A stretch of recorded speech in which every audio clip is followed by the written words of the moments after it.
Dear participants, dear distinguished guests, we are going to start the plenary session of the Congress. Please take your seats.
Dear participants,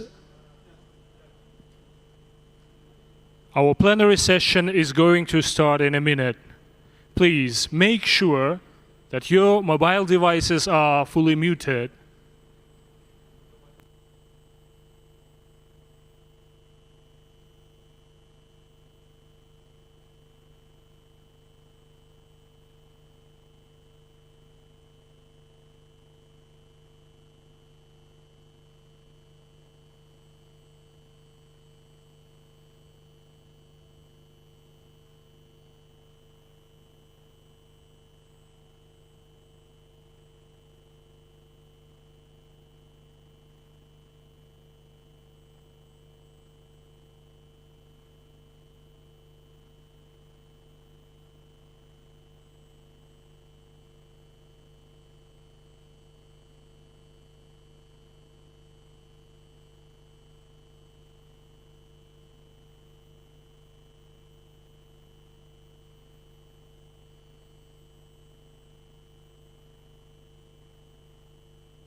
Ваше Высокопреосвященство, Ваше Превосходительство, уважаемые участники и гости форума.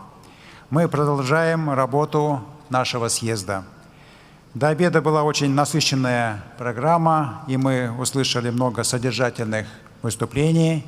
Во второй части пленарного заседания также запланировано много интересных выступлений. Напоминаю, что регламент у нас до 10 минут. Your Excellencies, let me give the floor to our next speaker, Right Reverend Dr. Joe Bailey Wells, the Bishop of Dorking, the special representative of the Anglican Church at our Congress. Dr. Wells, the floor is yours, please. Thank you, Mr. Azimbayev. Your Excellencies, government ministers, my respected sister and brother religious leaders, grace and peace to you from our Lord Jesus Christ. I'm honored to be here from the Church of England and to represent the Archbishop of Canterbury on behalf of the Anglican Communion. I bring you his warmest greetings. I speak from the European context in this dialogue, even if Brexit may bring you to query my credentials. Especially in Kazakhstan, I think you understand how a region, let alone a continent, cannot be defined by a single factor, any more than a nation state is defined by a single religious affiliation. The pluralism at the heart of modern Europe is not simply a Western liberal each to themselves. Rather, it's about overlapping identities of sovereignty, nationality, and religion, as well as language and culture and philosophy that cannot be separated by tidy borders. Post-pandemic, we glimpse new horizons for cooperation, but so do we find cracks increasing, not only in Europe but beyond. These have been aptly summed up by 3 Ps: populism, polarization, and post-truth. When it comes to spiritual and social development, I think we can agree how destructive are these Ps. My focus here is on leadership and the way that leaders lead. Foremost on many hearts and minds this past week has been the example of Queen Elizabeth II. It is striking to me how her life and work is a focus not only for our British press, but also for the wider global media. It's her example of leadership that inspires what I want to say here. A female role model for a Congress where I notice women are sparse, and indeed their voices even more sparse thus far.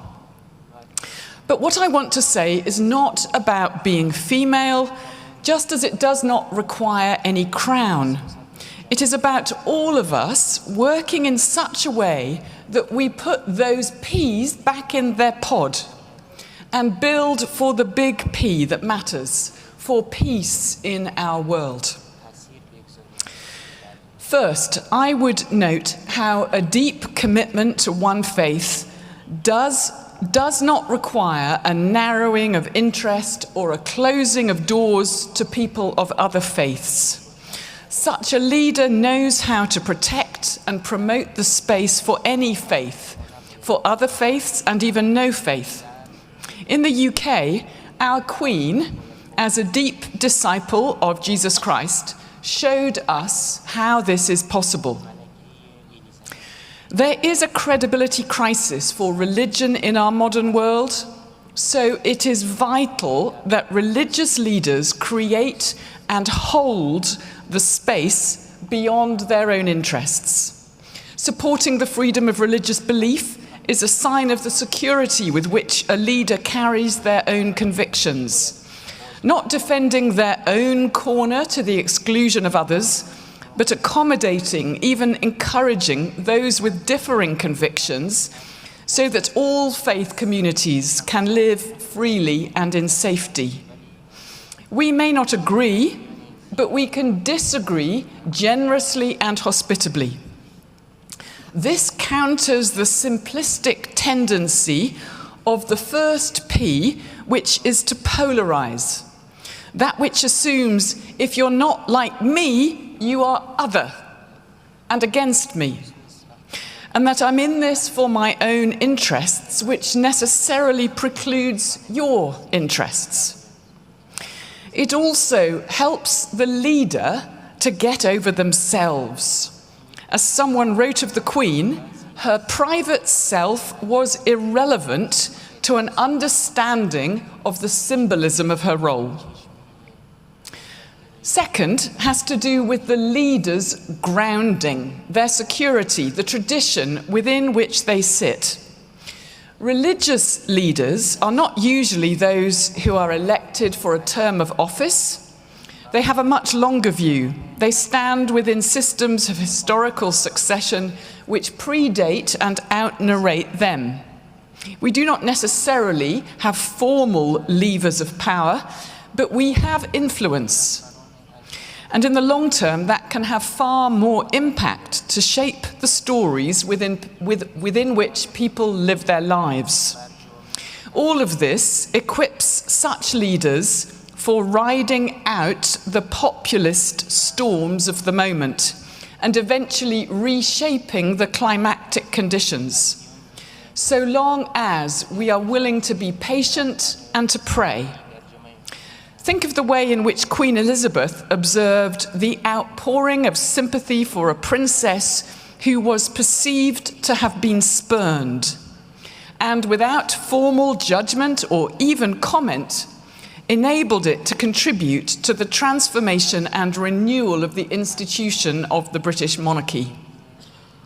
The point is that the future becomes bigger than the past when we can dig down into our tradition so that it resources us to improvise and to innovate for the sake of staying faithful in every circumstance and managing volatility in the present moment.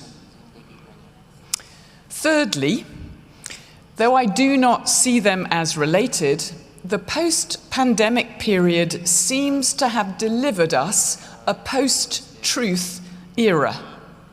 What are we going to do about that? Surely we should not watch on as the truth gets discredited, or worse still, throw our own pearls to swine as if competing with words that seem persuasive but end up echoing in emptiness. This is where the challenge comes that we practice what we preach, that we live out our rhetoric. I give particular thanks for the way in which His Holiness Pope Francis has helped restore the credibility of all religious leaders, understanding the power not only of words but of gestures. Of course, it's foundational to Christians that the truth of God is incarnate. The Word became flesh in Jesus Christ. The Word is not abstract. It is embodied and lives within the horizon of history.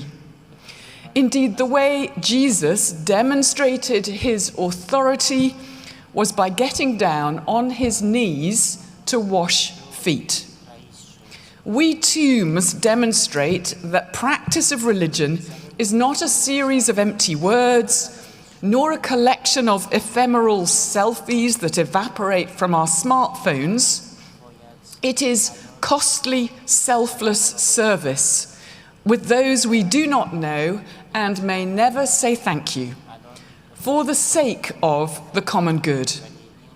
Here is a shared moral imperative for us as religious leaders: duty with humility. Our British Queen was effective not from the authority she inherited, but from the respect that she earned. This is our mandate too, if we are to bear credibility and authenticity to the skeptics of our age. I end with a question. How often are you told that politics and religion don't mix? I want to thank our Kazakh hosts for recognizing how they are intertwined and for investing in the importance of their relationship from the founding vision of this country to the commitment and hospitality of this Congress. In a polarized, populist, post-truth world, this is really remarkable, and we pray deeply transformative for faithful faith leaders and for peace in our world. Thank you.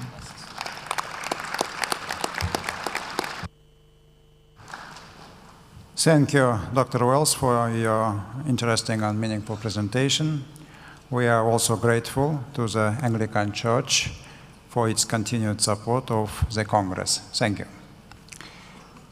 Ваше превосходительство, следующее слово предоставляется постоянному участнику съезда, большому другу Казахстана, председателю Духовного управления мусульман Российской Федерации, председателю Совета муфтиев России, его превосходительству шейху Равилю Гайнутдину. Ваше превосходительство, пожалуйста, вам слово. Бисмиллахир-рахманир-рахим. Благодарю вас, уважаемый председатель нашего съезда. Наши благодарности уважаемому президенту Республики Казахстан Касым-Жомарт Кемелевичу. Приветствие всем святейшествам, высокопреосвященствам, уважаемым муфтиям, лидерам традиционных религий и мировых религий. Уважаемые гости, уважаемые участники съезда, ассаляму алейкум ва рахматуллахи ва баракатух. Мир вам, милость Всевышнего Аллаха и Его благословение. В этих словах традиционного исламского приветствия отражены вечные ценности: мир, смирение перед Богом, вера в беспредельность Его милости и щедрости. Эти ценности не тускнеют и не изнашиваются. Они составляют саму суть религиозного призыва, причастного к истине. Если человек не лишен духовной чуткости, то просто не сможет остаться равнодушным к ним. Он посвятит им свою жизнь, вручит себя им без остатка. В благородном Коране сказано: «Аузу биллахи минаш шайтанир раджим, бисмиллахир рахманир рахим. Валаула дафуллахи наса багдахум бибагд, лафасадатил ард, валякинна Аллаха зу фадлин алял аламин». Если бы Аллах не удерживал одних людей другими, то земля воистину исполнилась бы нечестия, но Аллах исполнен милости ко всем мирам. Мы видим, что милость Всевышнего пронизывает даже раздоры между людьми, раздоры, без которых мы не сумели бы прийти к истинному согласию. Я говорю об испытании, во время которого человеку даруется уникальный шанс вновь почувствовать всю серьезность событий, происходящих в мире. Воспользуемся ли мы этим шансом? Сможем ли понять то зло, которое предшествует любым войнам и разногласиям? То зло, невольным выходом из которого и оказывается конфликт. Я убежден, что без этого понимания любые усилия по поддержанию мира в конечном итоге будут тщетными. Об этом сегодня в своем выступлении напомнил нам всем Папа Франциск. Человечество страдает от неспособности услышать друг друга. Этот изъян не присущ человеческой природе, аль-фитра, изначально. Он закономерный результат кощунственной претензии кого-либо одного земного голоса, кому бы он ни принадлежал, стать голосом единственным, эксклюзивным и заглушить собою все остальные. Из-за такого проявления гордыни, тщеславия, люди, в том числе целые цивилизации, терпят крах и провоцируют разногласия. Для того, чтобы восстановить подорванный порядок и отстоять мир, нам требуется услышать всю полноту разнообразия голосов на земле. Разнообразие и многоголосие человечества не препятствие для согласия, а предусмотренный Творцом контекст его поиска. Мы должны идти путями согласия, не поступаясь ценностями и идеалами, и не скрывать принципиальных расхождений с людьми. И здесь я полностью согласен с шейхом Аль-Асхара, шейхом Ахмадом Ат-Тайибом. Это неимоверно трудное задание, но только решившись на его исполнение, мы можем надеяться установить прочный мир на земле. Всевышний удерживает одних людей другими, чтобы человечество не встретило последний день, будучи впавшими в нечестие. Это тот день, когда, как сказано в благородном Коране, «Яума ла янфагу малун валя банун, илля ман ата Аллаха бикальбин салим». Ни богатство, ни сыновья не принесут пользы никому, кроме тех, которые предстанут перед Аллахом с непорочным сердцем. Воистину, «Валяуля фадлуллахи алейкум ва рахматух, латтабагатум шайтана илля калиля». Если бы не милость и милосердие Аллаха к вам, то вы, за исключением немногих, последовали бы за сатаной. Неспособность людей слышать и слушать друг друга, отсутствие среди них истинного согласия и солидарности в полной мере проявили себя в период пандемии. Горячие конфликты, охватившие сегодня планету настоящим пожаром, в своем пламени лишь предельно ярко показали эту ситуацию. Мы приблизились к пониманию того, сколь иллюзорной была устойчивость прежнего миропорядка, который изменяется на наших глазах. Прежний миропорядок в значительной мере был основан на сокрытии проблем, на маскировке принципиальных расхождений, на лицемерии, на игнорировании голосов целых цивилизаций, в том числе исламской цивилизации и российской.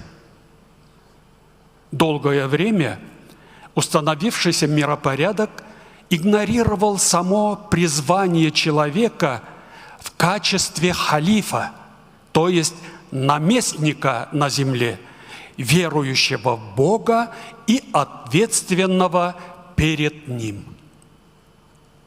Сказанное «вовсе» не значит, что мир непременно преуспеет в установлении более совершенного миропорядка.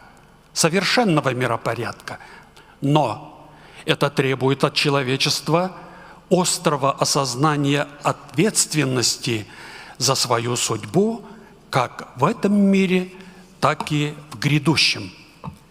Мы живем в переломную эпоху, поскольку исторический перелом уже просто не мог не наступить.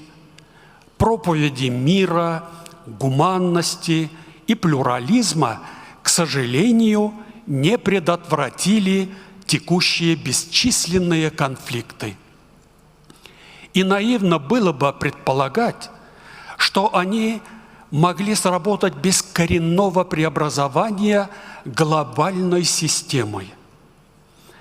Призвание всех людей доброй воли, особенно религиозных лидеров заключается в том, чтобы молиться за установление мира, приближать это установление своими проповедями, наставлениями.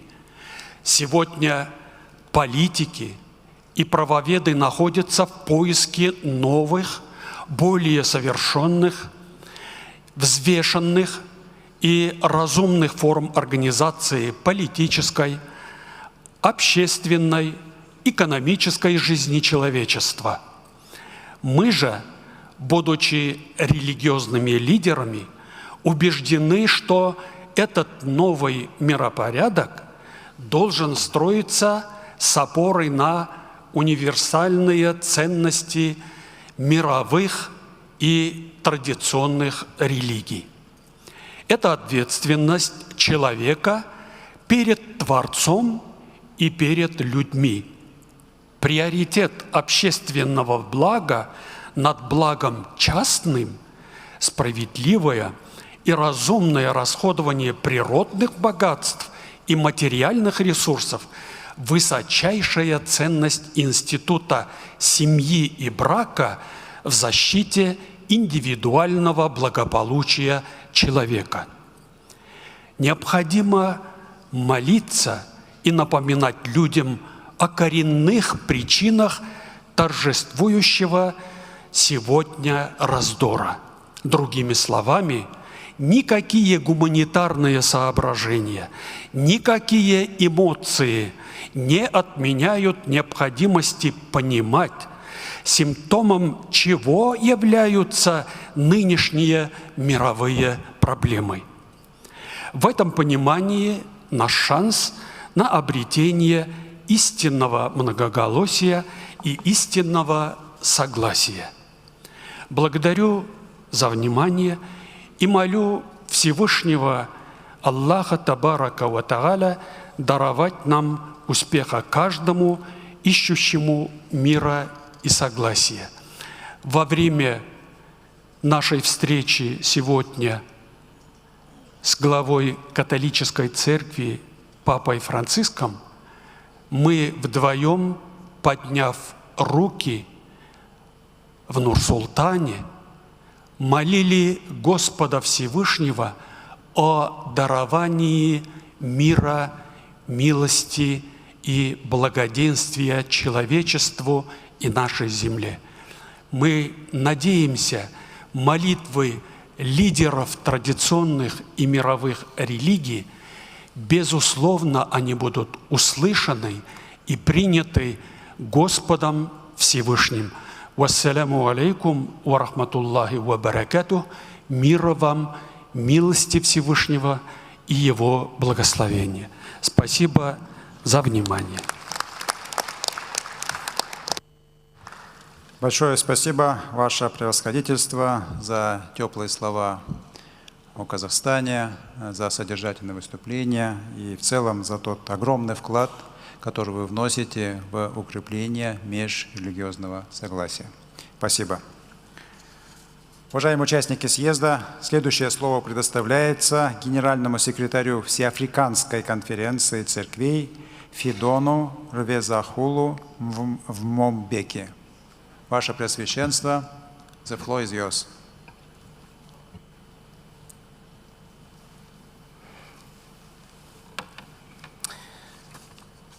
Your Excellency,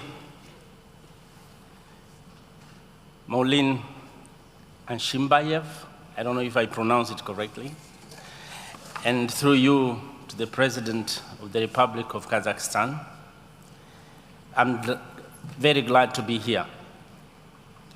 The All Africa Conference of Churches, with its 205 member churches and national Christian councils in 43 African countries, is guided in its work by this motto or commitment: respecting the dignity and image of God in every human being. This commitment is based on our understanding of Holy Scriptures, that all human beings are created in the image of God, Thus, each one deserves dignity, regardless of the faith one confesses or practices. We therefore are working hard to foster interreligious harmony, peace, and mutual development. Africa is home to many religions, most of which are represented here. Many African people are members of the so-called world religions, particularly Christianity and Islam. Other major global religions like Hinduism, Buddhism, Jewish are also present in some countries. We see that as the world continues to integrate, there is more and more recognition of the reality that we, people of many religions, are destined to live together in this vast continent. And we are very happy that in many countries of Africa, multi-religious peace and solidarity is a daily practical reality. However, we recognize that we still have much to do. And I'll mention just a few. Number one, we realize that among all religions, there are few people who are so zealous that they lose sight of the dignity of others and think it's only their own faith everybody should follow. This leads to violent extremism, which provokes also others to do the same in retaliation. So we are appealing to the leaders of our different faiths to strive to discourage these extremists who are in all religions.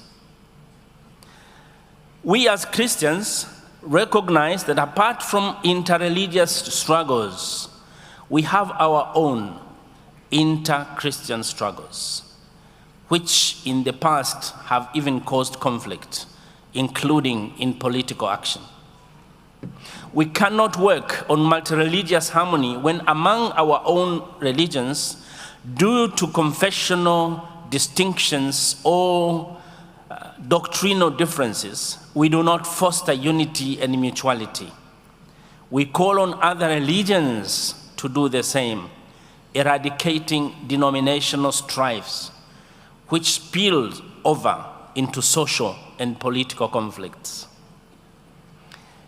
And we also recognize the influence of the African traditional religions, which, despite our many newly adopted global religions, these African traditional religions are still vibrant and practiced, and also practiced by those who are members of these global religions.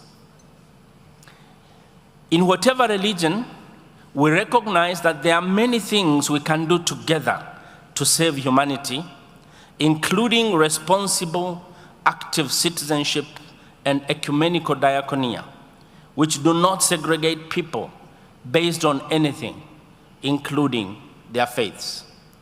Therefore, we call on leaders of the world religions to continue advocating for peace and religious harmony, not only globally, but also, and probably more important, locally. Because we believe, as we read in the book of Matthew chapter 5, verse 9, "Blessed are the peacemakers, for they shall be called children of God." Allow me now to speak briefly on the theme of this Congress, which, without repeating what so many previous speakers have said, the role of the leaders of world and traditional religions in spiritual and social development of human civilization in the post-pandemic period. Let me start by expressing my appreciation that an African from south of the Sahara, whose skin color is dark, has also been invited to this prominent Congress. And I can only hope that in the future, there will be many more invited. I come from Africa, a continent of more than 1 billion people, but which in many respects is kept on the margins of global development. It is a continent with more than 60% of its population being youth and children who yearn to develop as other continents. And when failing to see symbols of hope, they risk their lives to seek future in other places, attempting dangerous and disastrous irregular migration, dying while crossing the Sahara Desert, or drowning in the Mediterranean Sea if they are going north, or disappearing without a trace in some other parts of the world where they go to seek work and future. I come from Africa, which received COVID-19 vaccines latest, sometimes getting doses which were about to expire or which are no longer needed where they are produced, or even banned in those countries. I come from Africa, where we are observing rising racist treatment of people of African descent in different continents. I come from Africa, which pays the highest cost of climate destruction while contributing the least to that destruction. The role of religious leaders in Africa itself is crucial, which is to call and work tirelessly to make sure that as we strive to develop after COVID-19, governments and people of Africa should learn from their brothers and sisters in other continents, with particular lessons, I must say, from Kazakhstan, which shows that with commitment of leadership, it is possible to bring national development. Several African countries have resources similar to Kazakhstan, but the difference in development is in the commitment of leadership in how to exploit and use those resources. But at the same time, we must continue as African leaders to work to correct global economic injustice, which disadvantages Africa tremendously. African religious leaders must commit to use the high religiosity of Africans to help bring their development and not to incite each other into conflict. We must fight and work to resolve conflicts, most of which have religious or ethnic overtones in many parts of Africa. Africa should be able to feed itself and not be vulnerable as it is, with hunger and underdevelopment threatening even its peace. At the international level, as we are gathered here, I appeal to the leaders of world and traditional religions in other continents to remember and work globally to say, Africa also matters. We must be united to ensure that as the world increasingly globalized, we must not leave Africa behind. As the world faces many challenges, we have realized that when there is commitment, global mobilization of funds for development is possible. We are asking ourselves where the developed world immediately has found unprecedented resources to address conflict in Europe, which we agree has global repercussions, while the same problems in Africa have almost gone forgotten, as if they do not exist. And as leaders of world and traditional religions, we must not accept any part of the world to remain behind. Development financing to achieve the sustainable development goals must be availed to all, Africa included. Your Excellencies, let me end by reiterating my gratitude for this maiden invitation to raise the voice of Africa at this Congress. And it's my prayer that the Lord will continue to bless all of us and equip the whole world to grow together better from this pandemic.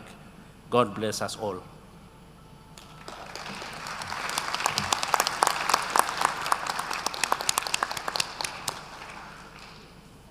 Your Excellency, thank you for sharing your vision, your ideas, and we are grateful to you for supporting our Congress. Thank you.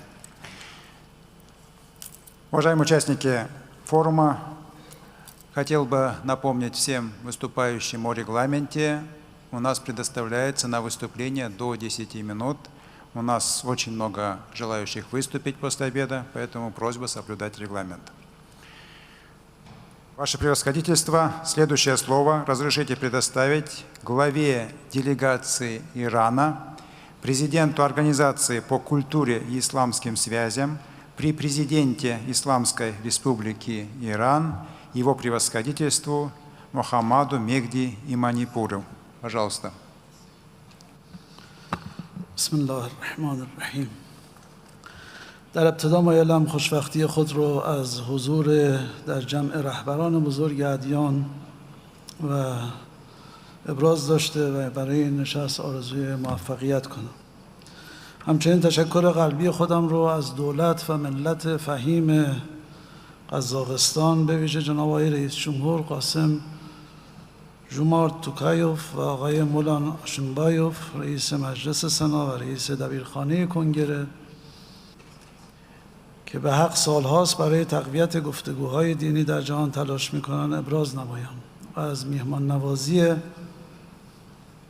صمیمانه ایشان قدردانی کرده و اعلام میکنم که سازمان فرهنگ و ارتباطات اسلامی جمهوری اسلامی ایران که از آغاز فعالیت این کنگره پشتیبان و همکار آن بوده، همچنان مشتاقانه از این فعالیت هوشمندانه که جهت نظاممند کردن فعالیت‌های مشترک بین الادیانی در جهت اشاعه صلح عادلانه است حمایت خواهد کرد.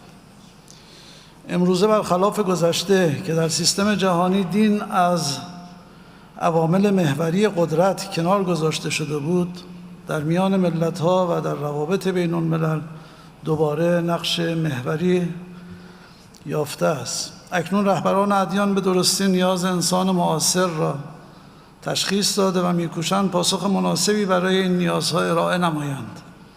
هر اندازه ادیان الهی از حوزه نظر به حوزه عمل نزدیکتر شوند و به بطن زندگی انسانها راه یابند، به هدف اصلی خود نزدیکتر شدند.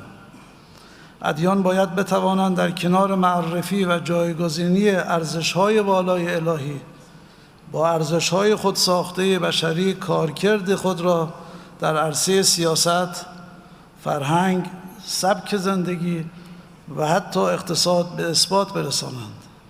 و تنها در این صورت است که انسان عصر حاضر برای حل مسائل و مشکلات خود به دین روی خواهد آورد.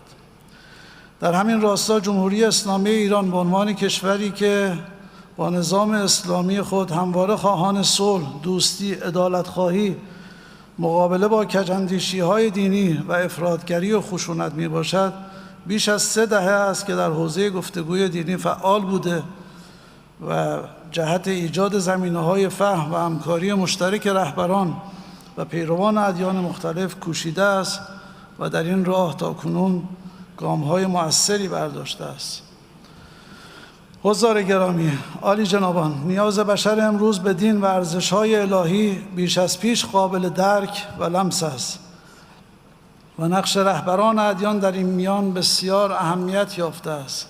اما نکته کلیدی اهمیت روزافزان سرمایه اجتماعی رهبران دینی و بازگرداندن اعتماد عمومی به آنان در جوامع مختلف است.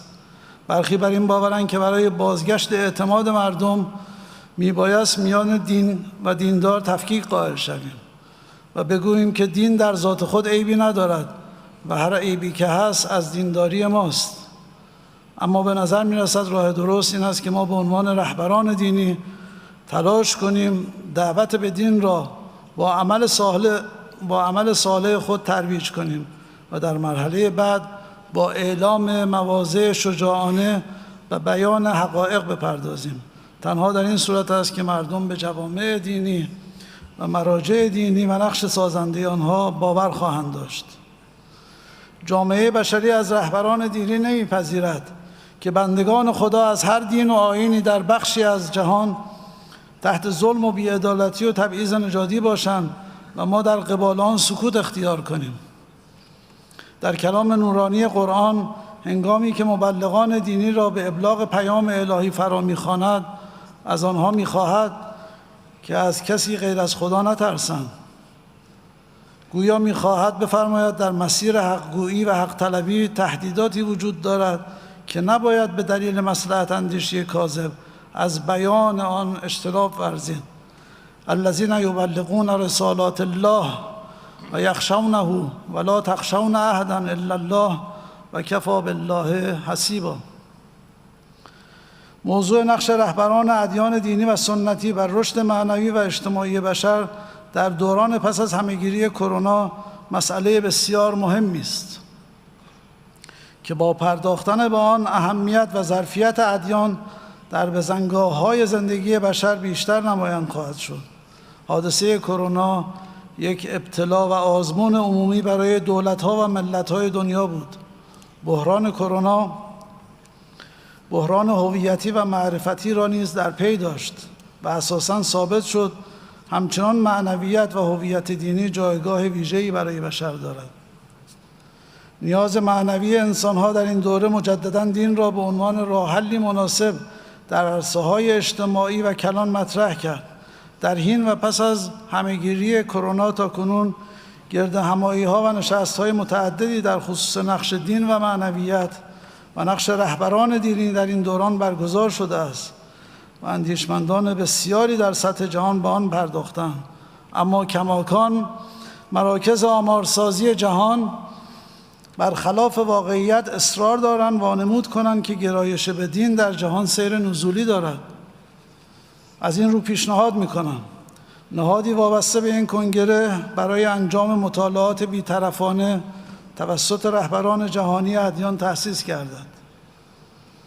این مرکز می‌تواند علاوه بر تهیه آمار دینداری در سطح جهان، گزارش سالانه از آسیب‌های مرتبط با ادیان در جهان و گرایش به دین و یا موانع آن را تهیه نماید. محور مهم دیگری که در این نشست بدان پرداخته خواهد شد موضوع عدالت و صلح و نقش تعلیم و تربیت و روشنگری دینی در تقویت همزیستی محترمانه ادیان و فرهنگ هاست. عدالت و صلح دو گوهر گرانبهایی است که بشر همواره به دنبال آن بوده است. این دو عنصر حیاتی تنها در کنار یکدیگر است که کامل می‌گردند. نمی‌شود ظلم کاشت و صلح درو کرد. اما در حوزه تعلیم و تربیت بیش از هر اقدامی در سطح اجتماعی و مدیریت جهانی نیازمند آگاهی بخشی عمومی هستیم. ما نیاز به آموزش‌های روزآمد و کارآمد داریم. آموزش‌هایی که اولاً پاسخگوی پرسش‌های روز باشند و ثانیاً انسان‌های معتدل و غیر افراطی را تربیت نمایند. در پایان مایلم اشاره گذرا به مسئله زن و خانواده داشته باشم. اولا ما وظیفه داریم در دنیای امروز مروج خانواده و سبک زندگی دینپایه باشیم و با تعاریفی از خانواده که با فطرت بشری مغایرت دارد پرهیز دهیم.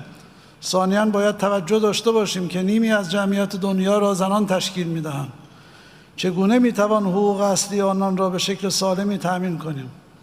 مسئله جنسیت که یکی از حساس‌ترین و ظریف‌ترین مسائل آفرینش است، چگونه می‌تواند در خدمت تعالی انسان قرار بگیرد؟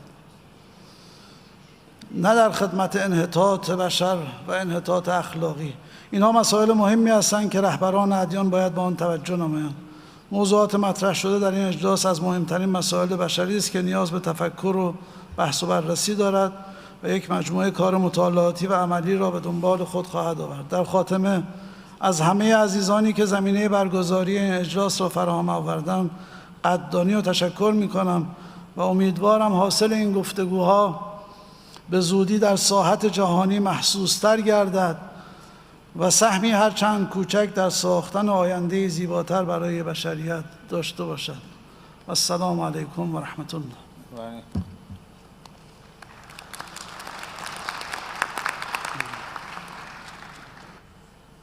Благодарю вас, ваше превосходительство, за глубокое содержательное выступление и поддержку нашего форума.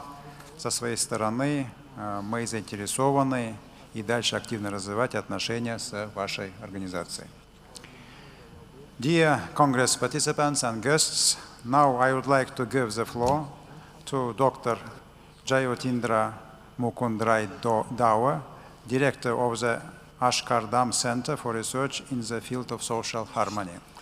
Dr. Dawa, the floor is yours, please. Thank you, sir. Before I give my presentation, I assure you that I'll complete within 10 minutes. Sir, we in India are very happy that only 2 years back, near our President's palace, a great statue and a road was named after Abai Kunanbai.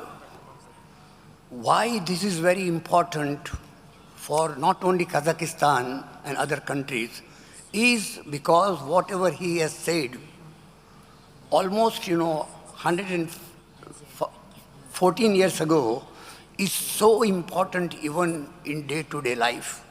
And I would like to start my presentation with a very small couplet when he says that I read a little one of a dog and he beat me very much. I made somebody how to use the gun and he fired on me. Sometimes a small word can make you think 10 times. And therefore he says in his, book of words that many people are prisoners or of their sinking life, and they move and fall, and they move and fall, but can anyone declare a person dead who has left immortal words? And according to me, Abai Kunanbai was one who left the words which will remain forever, not only in this country, but all over the world. Now the question is, with this book of words is so important that it is, I think, translated into most of the languages, including my Hindi language, and out of that, one particular, small 5 minutes explanation he gives about himself will make a great impact if we listen and try to imitate what he says. I am a man, and I have all the faith in the great Creator and whatever he says and in his existence. And that is exactly the Paigambars or the prophets have taught us. Because if we want to be happy, we have to have faith. And there are 2 reasons of having faith. People sometimes accept spirituality and religion and give importance because they know that there is entire truth in that, and then they try to explain and to follow the line by having a way of life that will help them to live according to what the God or the messenger of God has told. And the second important thing is the word or the book that contains his teachings. Now, when I want to say something about this word, I am reminded of 2 great people of India, the ex-president, a Muslim president, and a great religious leader, a Hindu religious leader. His name was APJ Abdul Kalam. Kalam was not only a political leader, he was a great scientist, and he was such a powerful, lovable person that he went from person to person, place to place, and never tried to put his personality on others. He met this Hindu teacher, and he said, "Sir, I have got 5 great visions for India. That is what he says to him in the year 2014, and he has the vision for India 2020. And he says, we have identified 5 important areas of transforming India: education and health, agriculture, information and communication, infrastructure, and critical technology. The Hindu teacher by name Narayan Swarup Das or Pramukh Swami, the founder of BAPS organization, whose best creation, Akshardham, was attacked by the terrorists in 2002, September, and when all the people were very angry because they belonged to a particular religion. But the great teacher said, no, they are misguided people. We should not excite and we should not encourage people to indulge into violence that will result into the murders of thousands of people. This teacher says to the President of India, sir, I think whatever you said is good, but please add one particular topic. And that he said, add spiritual value. And friends, we are here to listen to the leaders of the world and traditional religions, but behind that religion, there is the spiritual way of life. And that spiritual way of life is one which is common to all, no matter whether you belong to the Judaism, whether you belong to Christianity, whether you belong to Islam, whether you belong to Hinduism, Buddhism, Jainism, Sikhism, whichever religion. If you consider human value to be the best value, then I think we shall be able to do our work in the best possible way, as this President of India has done. And that work of President of India by name Transcendence is published by HarperCollins, and more than 2 million copies are sold because of the way the President of India, a Muslim, how he accepted somebody as his guide, friend and philosopher, whose philosophy is like. I think we have here the opportunity to listen to these kind of leaders, and perhaps one of us can put humanity, syncretism, humanism at the top of religion. We shall be able to complete our work. Thank you very much. And on behalf of my organization, I would like to present this book to our leader. Thank you, sir.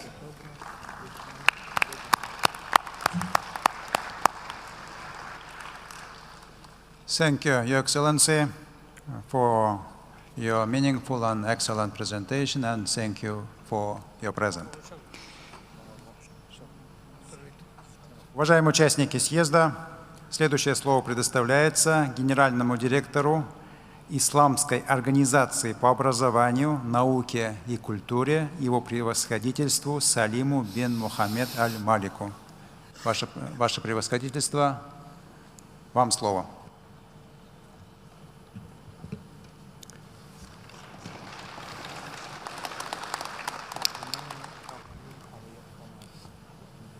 بسم الله الرحمن الرحيم.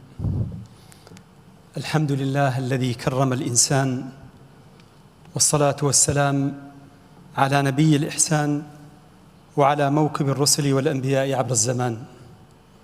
فخامة الرئيس قاسم جومارت توكايف رئيس جمهورية كازاخستان، أصحاب الفضيلة والمعالي والسعادة، الحضور الكريم، السلام عليكم ورحمة الله وبركاته. تحية أبتدر بها مؤتمركم الحاشد الواعد هذا بما ينطوي عليه من مطامح وآمال يرنو بها الكثيرون إلى أروقة الأمل وأوراق العمل المبثوثة في ثنايا الجلسات، توثبا إلى رؤى يخلص إليها المؤتمرون، فترسم خريطة طريق تنضم إلى جهود سابقة التمست هي أيضا عبر سنوات الأسى والقلق والخوف طرقا شتى لتدارك إسقاطات جائحة كوفيد-19 التي أصابت 603 ملايين شخص وحصدت أرواح 6,049,000 من بينهم.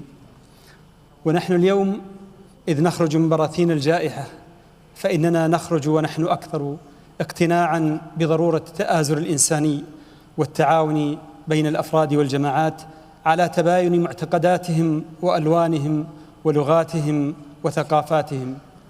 نخرج ونحن أكثر فهما وإدراكا لحكمة الله في وحدة الأصل البشري مع تباين المشارب، فقد كان التداعي إلى التعاضد في مواجهة الداء إلماعا إلى اتساق الخلق ووحدة الرجاء.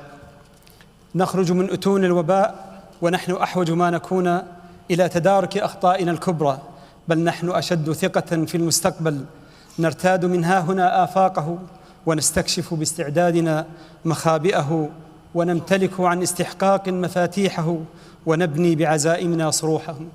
والأمر من قبل ومن بعد لله القادر العليم. المؤتمرون الأعزاء، إن اللحظات التاريخية في عمر الأجيال نادرة، ولذلك يغدو من الحنكة والحزم اغتنام السوانح التي تلوح بها تلكم اللحظات، اغتناما يتفق وغلاءها وندرتها. ومن هذا القبيل هذه اللحظة التي نفيء فيها إلى ما توافر لنا عبر التجارب والشواهد والمقاربات بعد سنتين من السهر والمعاناة. فحق علينا ألا نضع أقدامنا على أعتاب تاريخية اللحظة التي واتتنا الآن إلا ونحن نتحلى بالشجاعة والمصداقية الماردتين لنجيب عن أسئلة داوية الإيقاع، أسئلة تستثير فينا مكامن التحدي، تستفسرنا عن مدى استعدادنا لولوج عالم ما بعد الوباء، فنضع قطاعنا الصحي في المصاف الذي يستحقه ليرتفع نصيبه من الدخل القومي، بما يتسنى معه اعتماد منهج الوقاية الاستباقية عوض انتظار وقوع الكارثة للشروع فيما لا يجدي معه تأخر حيالها. وتستفسرنا عن انتباهاتنا الحتمية المغايرة للعملية التعليمية في بلادنا، فقد كشفت الأزمة المنصرمة عن هشاشة مجال التعليم، إذ جاء في الطليعة من بين القطاعات التي اخترمتها إسقاطات حالة الوباء، فترنح ثم تهاوى ما نسبته 70% من أوعية العمل التعليمي، ليصبح مألوفا أن نرى فلذات أكبادنا حيارى، لا هم بالمستوعبين ولا هم بالمستوعبين، فكانت براءتهم طوق نجاة لهم ولنا في تلك العزلة الصموت. وتستفسرنا اللحظة الجامحة عن منظومة الأسرة، تلك التي أبانت أيام الخوف والقلق عن حاكمية وجودها وحتمية صونها والاعتداد بها والاعتماد على قيمها والاستئناس بأجواء صفائها. لقد قالت تلكم الأيام بجلاء في صفحاتها: إن الأسرة ستبقى هي النواة الصالحة لنماء شجرة الحياة وسمو الأمم وتحضرها، إن أراد الناس حياة وسموا وتحضرا. وتستفسرنا اللحظة المنجابة هذه عن شبابنا، استثمارنا الأوفق في عين المستقبل بل مستقبلنا، شاهدا على فلاحنا في المعرفة والفهم والاختيار. إن شبابنا اليوم مع اضطراد نماء نسبتهم بين شرائح المجتمع هم الأولى بنظرة تستلهم حضور استعدادهم للغد في غياب استعدادنا نحن آباء ومسؤولين للتوائم مع ماضي تفكيرهم الحديث ومشارب اختياراتهم المستجدة. فأين نحن من استحقاقاتهم بدراسة علوم الغد وعن تطلعاتهم في فضاءات الذكاء الاصطناعي والتجارة الإلكترونية والسحابات الشبكية وإنترنت الأشياء؟ تساؤلات في تساؤلات، ولكننا لسنا فرائس حيرة ولا أرباب يأس وقنوط، فالدين بمنتظم قيمه وتعاليمه هو مهجع خلاصنا حين تدلهم الخطوب وتتكاثر علامات الاستفهام. فلعمرك ما ضاقت نفوس يحيطها من الدين في مهوى الجوائح حائط. فهلا تصدينا لكل تلكم التساؤلات متحلين بعدة الحكمة والتسامح والهدوء والاعتدال وإصاخة السمع لغيرنا، لنفوز بجوهرة الحقيقة المعينة لنا على مفاوز الطريق. نعم، نحن قادرون على ذلك، وملامح الصدق في جرأة الصدع بنعم هذه تتبدى في كثير، ولكنه الكثير الذي يفتقر إلى وحدة جامعة في الرأي والرؤية والمصير، وحدة اليد التي تستنصر بأختها فلا تخذلها، وحدة الهدف الذي نتناسى على إيماض مشاعله البعيدة خلافاتنا الماثلة الصغيرة. فما أغلى تناغم الاختلافات وما أجل تجانس التباينات.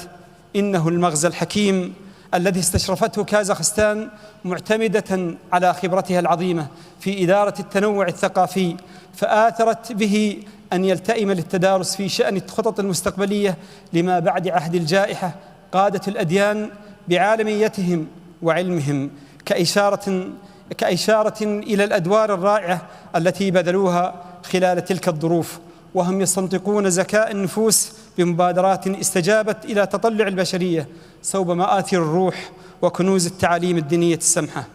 الحضور الكريم، لقد كان لمنظمة العالم الإسلامي للتربية والعلوم والثقافة إيسسكو وبعون من الله وتوفيقه مبادرات عديدة وثابتة وناجحة، لعل الأجدر منها بالذكر في هذا المقام هو انعقاد المنتدى الافتراضي دور القيادات الدينية في مواجهة الأزمات في شهر يوليو من العام 2020.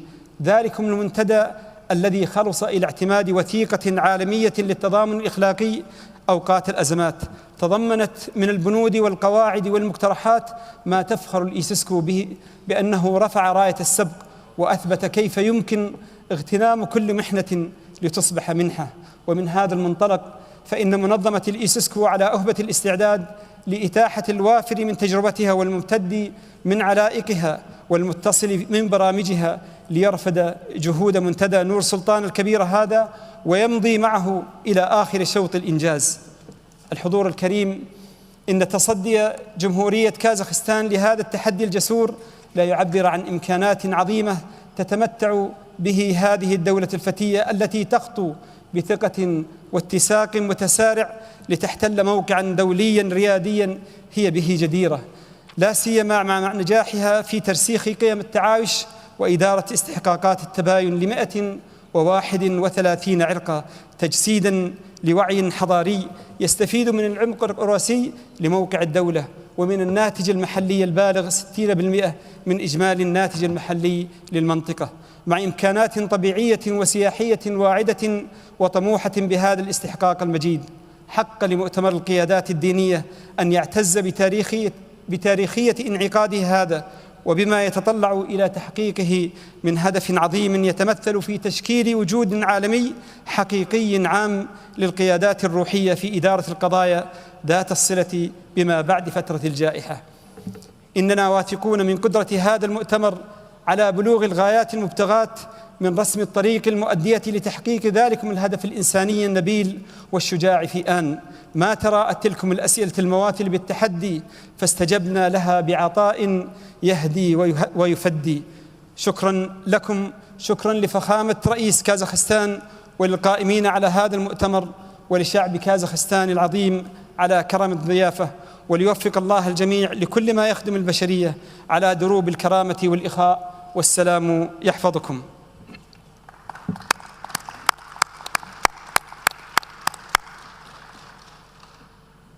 Благодарим вас, уважаемый доктор Аль-Малик, за теплые слова о нашей стране, Казахстане.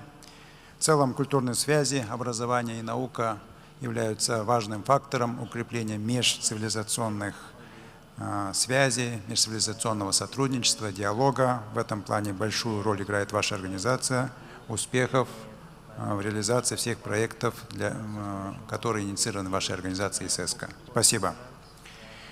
Уважаемые участники съезда, следующее слово предоставляется заместителю председателя Ассоциации буддистов Китая Цзун Син. Ваше превосходительство, пожалуйста, вам слово.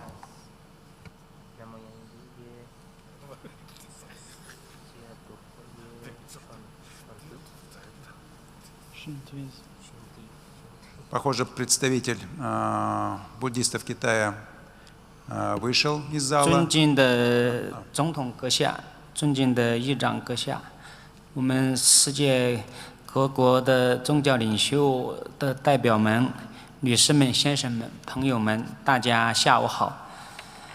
此次非常感谢我们哈萨克斯坦的大力支持以及大会秘书处全体成员的共同努力和辛勤工作。本届大会在新冠肺炎疫情期间呢，能顺利召开，来自世界各国家和地区的代表和嘉宾共同相聚在努尔苏丹，因缘非常的殊胜。那么2003年第1届世界和传统宗教领袖大会在哈萨克斯坦成功举办。自此以后大会在促进不同宗教交流与对话、不同国家间合作与共处、全球社会的和谐与稳定方面取得了良好的成果。我们仅向世界和传统宗教领袖大会和秘书处的全体成员所做出的贡献表示赞赏和感谢。那么，今年第7届世界和传统宗教领袖大会再次举办，主题为后疫情时代世界和传统宗教领袖在人类社会和精神生活中的作用，回顾和展望当今国际形势、社会发展和人类生活，更加凸显出构建人类命运共同体的迫切需要和共同愿景。慈悲、和平、团结、互助，不仅是佛陀的本怀，也是各个宗教共同认同的思想。面对当今人类遇到的困难和挑战，我们应当秉承慈悲济世的时代责任和时代担当，为促进世界各国各地区人民合作共赢、和平共处，为保障人类的幸福和可持续发展做出共同的努力和应有的贡献。因此，我们要积极保持世界各国各地区宗教间和人民之间的密切联系，拓展渠道、创新方式，不断建设和完善交流机制，发挥宗教在促进国际互助合作上的积极力量，努力通过各种形式开展援助和国际合作，携手援助各国各地区受困的人民，彰显世界和传统宗教领袖的时代担当和时代精神。文明因多样而交流，因交流而复建，因复建而发展。当新冠疫情进入后大流行时期，我们应该继续充分发挥不同宗教作为文化纽带的作用，通过开展多种多样、丰富的宗教文化交流活动，促进友好往来，促进民心相通，进一步拉近世界各国各地区民众之间的关系，加深不同宗教和人士之间的友谊，从而构筑起全球人文交流的桥梁。这不仅有利于为世界各国各地区开展更深层次、更广范围、更宽领域的合作奠定深厚的文化基础，同时也对推动世界各国各地区政治、经济、文化等各领域的交流与合作，维护世界的和平与发展，促进世界的繁荣与稳定有着积极作用。人类是一个整体，地球是我们共同的家园，我们应当自觉肩负起社会责任和历史使命，在维护和促进世界各国各地区友好、和平稳定、发展繁荣的基础上，以慈悲无我的精神和开放包容的胸襟关怀人类的前途命运，加强各国各地区宗教间的友好交流与团结合作，推动不同宗教间对话和东西文明交流复建，为世界更多的人民架起相互理解的桥梁。在人类社会面对危机和挑战时，秉承慈悲利他的精神，在全球社会治愈和恢复中进行最有益的实践，为推动构建人类命运共同体奉献心力，创造美好的未来。祝愿第7届世界和传统宗教领袖大会圆满成功，祝愿各位宗教领袖、各位朋友身心康泰，如意吉祥。谢谢大家。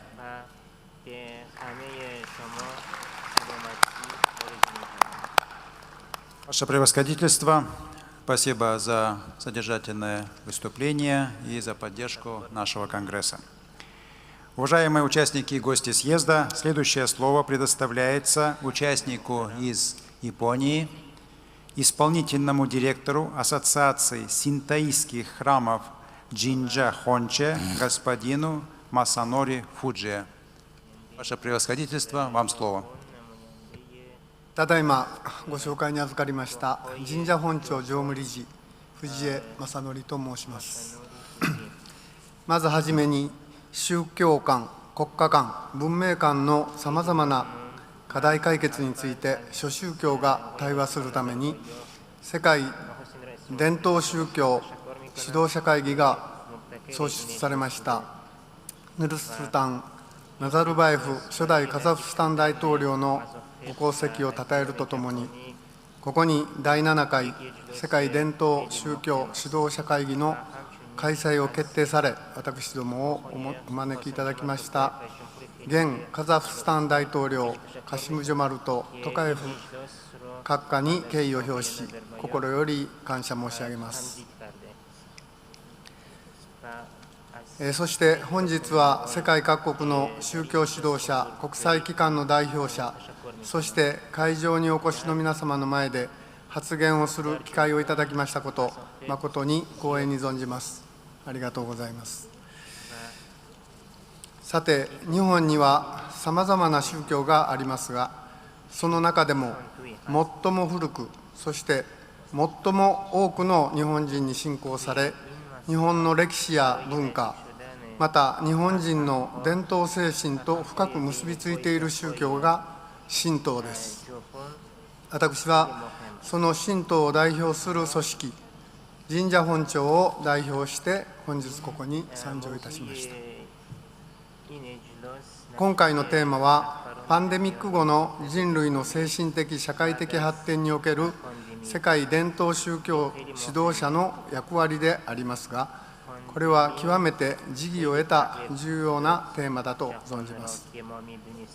まず、このパンデミックが改めて人々に気づかせたことがあります。その一つに、過去の歴史を振り返るということがあります。民族の歴史、国の歴史、人類の歴史です。それらを振り返り、過去先人がどのように疫病を乗り越えてきたのか、そしてその時々に人々が祈りに込めた思いとはどのようなものであったのか、これらを顧みることは、パンデミック後の世界を考える際に大変重要なことです。日本は2600年を超える歴史の中で、幾度も危機的な疫病に襲われました。しかしその度に、天皇を中心に日本各地で大きな祈りが巻き起こり、邪気を払い、正常を重んじ、元の状態に戻ることを神々に祈るための祭祀が行われました。そして疫病から回復すると、その喜びと神々への感謝を表すために再び祭祀が行われたのです。そのような祭祀は後世にわたって繰り返し行われることで、災禍を忘れないための装置にもなり、現代においても行われているものが数多くあります。また2011年、日本の東北地方は東日本大震災という大地震と大津波による未曾有の災害に遭いました。大津波は町を飲み込み、家屋をはじめとする財産や人々の命は一瞬のうちに海へと消えました。自然の中に神を見出す神道は、この時も自然の中の神々に対し祈りを捧げ、生き延びた人々と共に祭祀を行いました。あれから11年、祭祀は毎年続けられ、世界各国からの支援もいただきながら、東北地方は立ち直り、復興し、未来へ向けても今も進んでいます。このような経験の中で、私たち日本人はいかなる困難にあっても必ず元通りになるということを確信し、辛く困難な経験をしたからこそ民族は一層発展することができるといった気概を今に伝えておりますが、それは歴史が証明しております。日本民族の信仰である神道は、祭祀を行い、伝統を続ける中で、これらに対する大きな役割も担っています。また、困難な状況に陥れば陥るほど、人心は乱れ、利己主義に走ろうとします。しかし、そのような時こそ、道徳心を忘れず、寛容さや相互敬愛、我慢や利他の精神が発揮されなければなりません。この度のパンデミックでは、世界各地で混乱が起きたものの、そのほとんどが理性的に沈静化したと言ってよいでしょう。これこそ、神道はもちろん、世界の各宗教の教えと、人々の信仰によるものであると考えます。しかし一方で、一部の利己主義的思想に歯止めがかからず、過激な武力闘争、戦争に発展するといった忌むべき事態にも私たちは見舞われています。意見や考えのずれといった摩擦が高まり、その感情が頂点へ達し、憎しみへと変わるとき、戦争は起こります。その戦争の正体とは、さらなる憎しみを生み出すものであり、遺恨の種がなくなることはありません。つまり、戦争はこの地上に憎しみの連鎖しか生じさせないのです。私たち宗教者は過ぎた利己主義を戒め、憎しみが連鎖しないよう歯止めをかけなければなりません。それは宗教者の役割です。信仰は人間の根底にあるものです。宗教指導者は政治、経済、さまざまな人々と共にさまざまな人々の心に訴えかけることができます。パンデミックが巻き起こったからこそ、人々は昔から変わらない平穏に対する祈りをより強く思い返すことができました。またパンデミックは一時世界を分断させましたが、私たちの信仰はパンデミックを乗り越えようとする人々の意志とともに、世界の相互理解を促し、協調して全体の利益を目指そうという変化をもたらしました。私たち宗教指導者は、敬う神は違えども、同じく祈りを捧げる近しい隣人として未来への希望を示すことこそが使命です。本日ここで偉大な宗教指導者の皆様と共に、心一つに平和のための祈りを捧げました。このことこそが未来へつながる新たな一日であると信じております。最後になりましたが、カザフスタン共和国、カシム・ジョマルト・トカエフ大統領閣下におかれましては、このような機会を継承され、さらに発展へと導かれる強い信念に対し、改めて御礼を申し上げます。そして、本日お集まりの皆様のご健勝とご活躍をお祈り申し上げ、日本の伝統宗教である神道を代表しての提言を終わらせていただきます。ありがとうございました。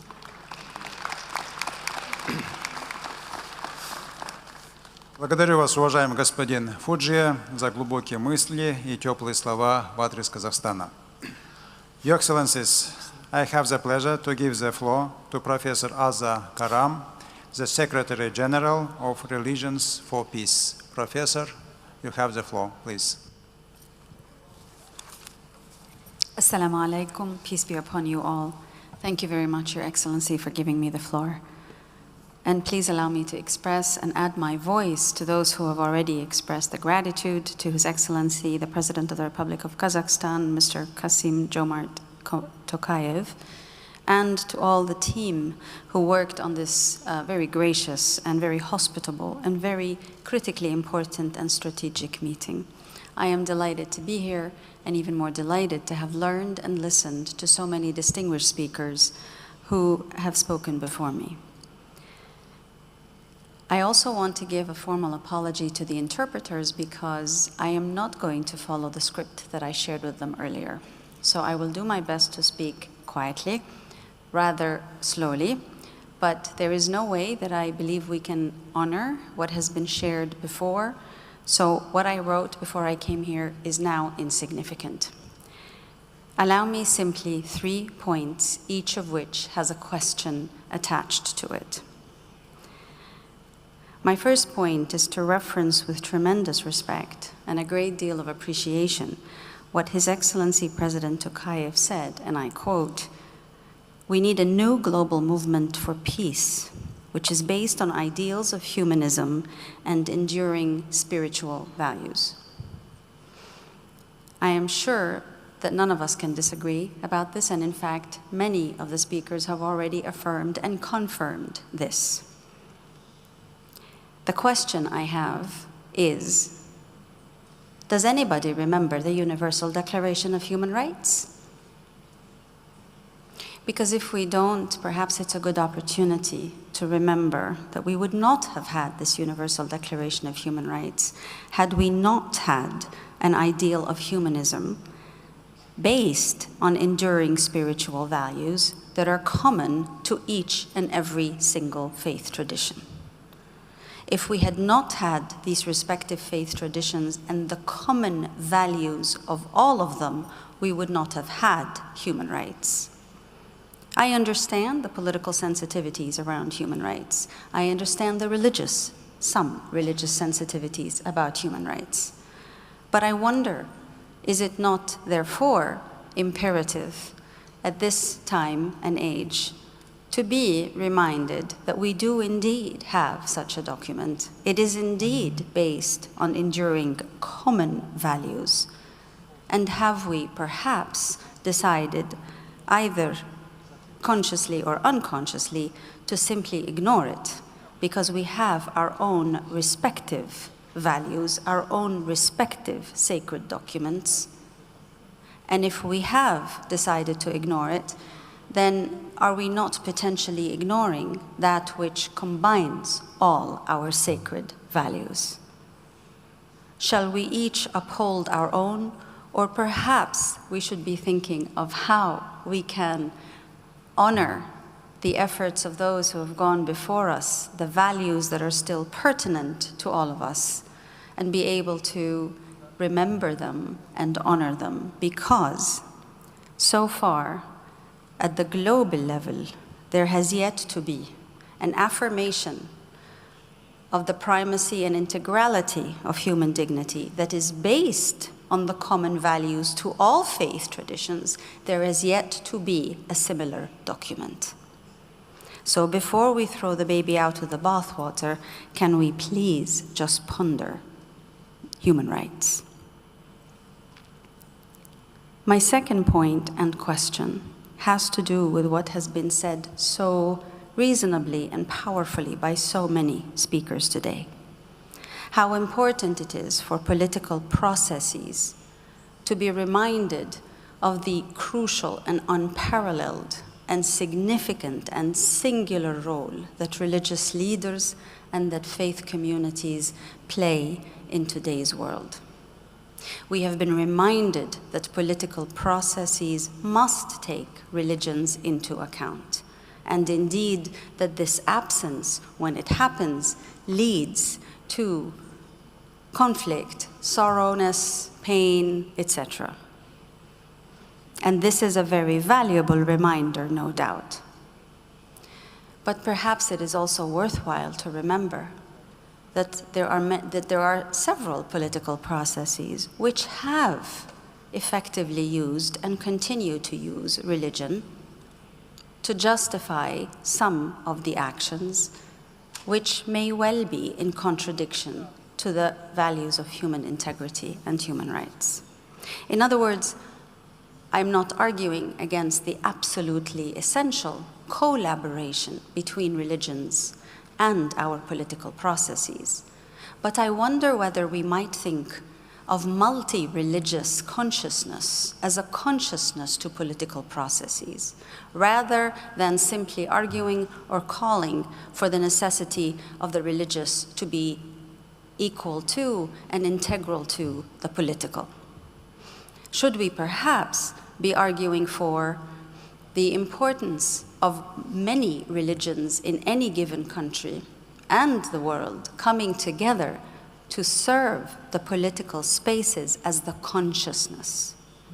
And if we would agree in some respect to that argument, then using some Aristotelian logic, I would say, if we would agree to the argument that religions must come together to serve as the collective conscience for the political processes, then does that not beg the question of how would that happen, because religions would have to serve equally, regardless of their minority or majority status. They would have to serve equally.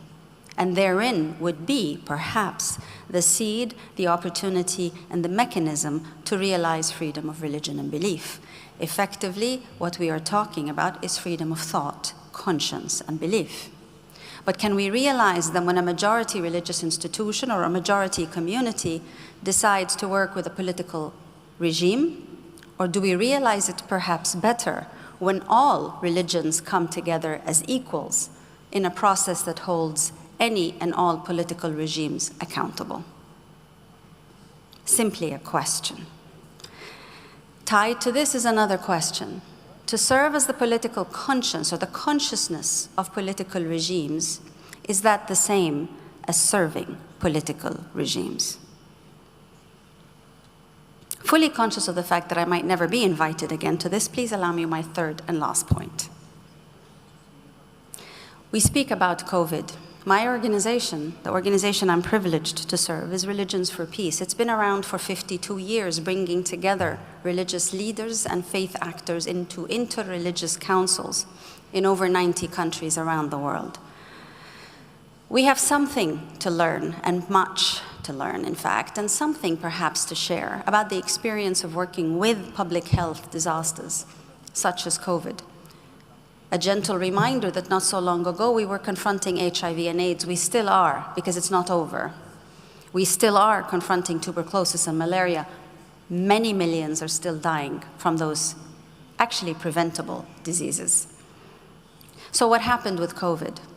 What happened with COVID is one of the best things that religious organizations and institutions do. They step up to serve. They are the first responders in humanitarian crises. All faith institutions are the first and largest and most significant responders to humanitarian crises.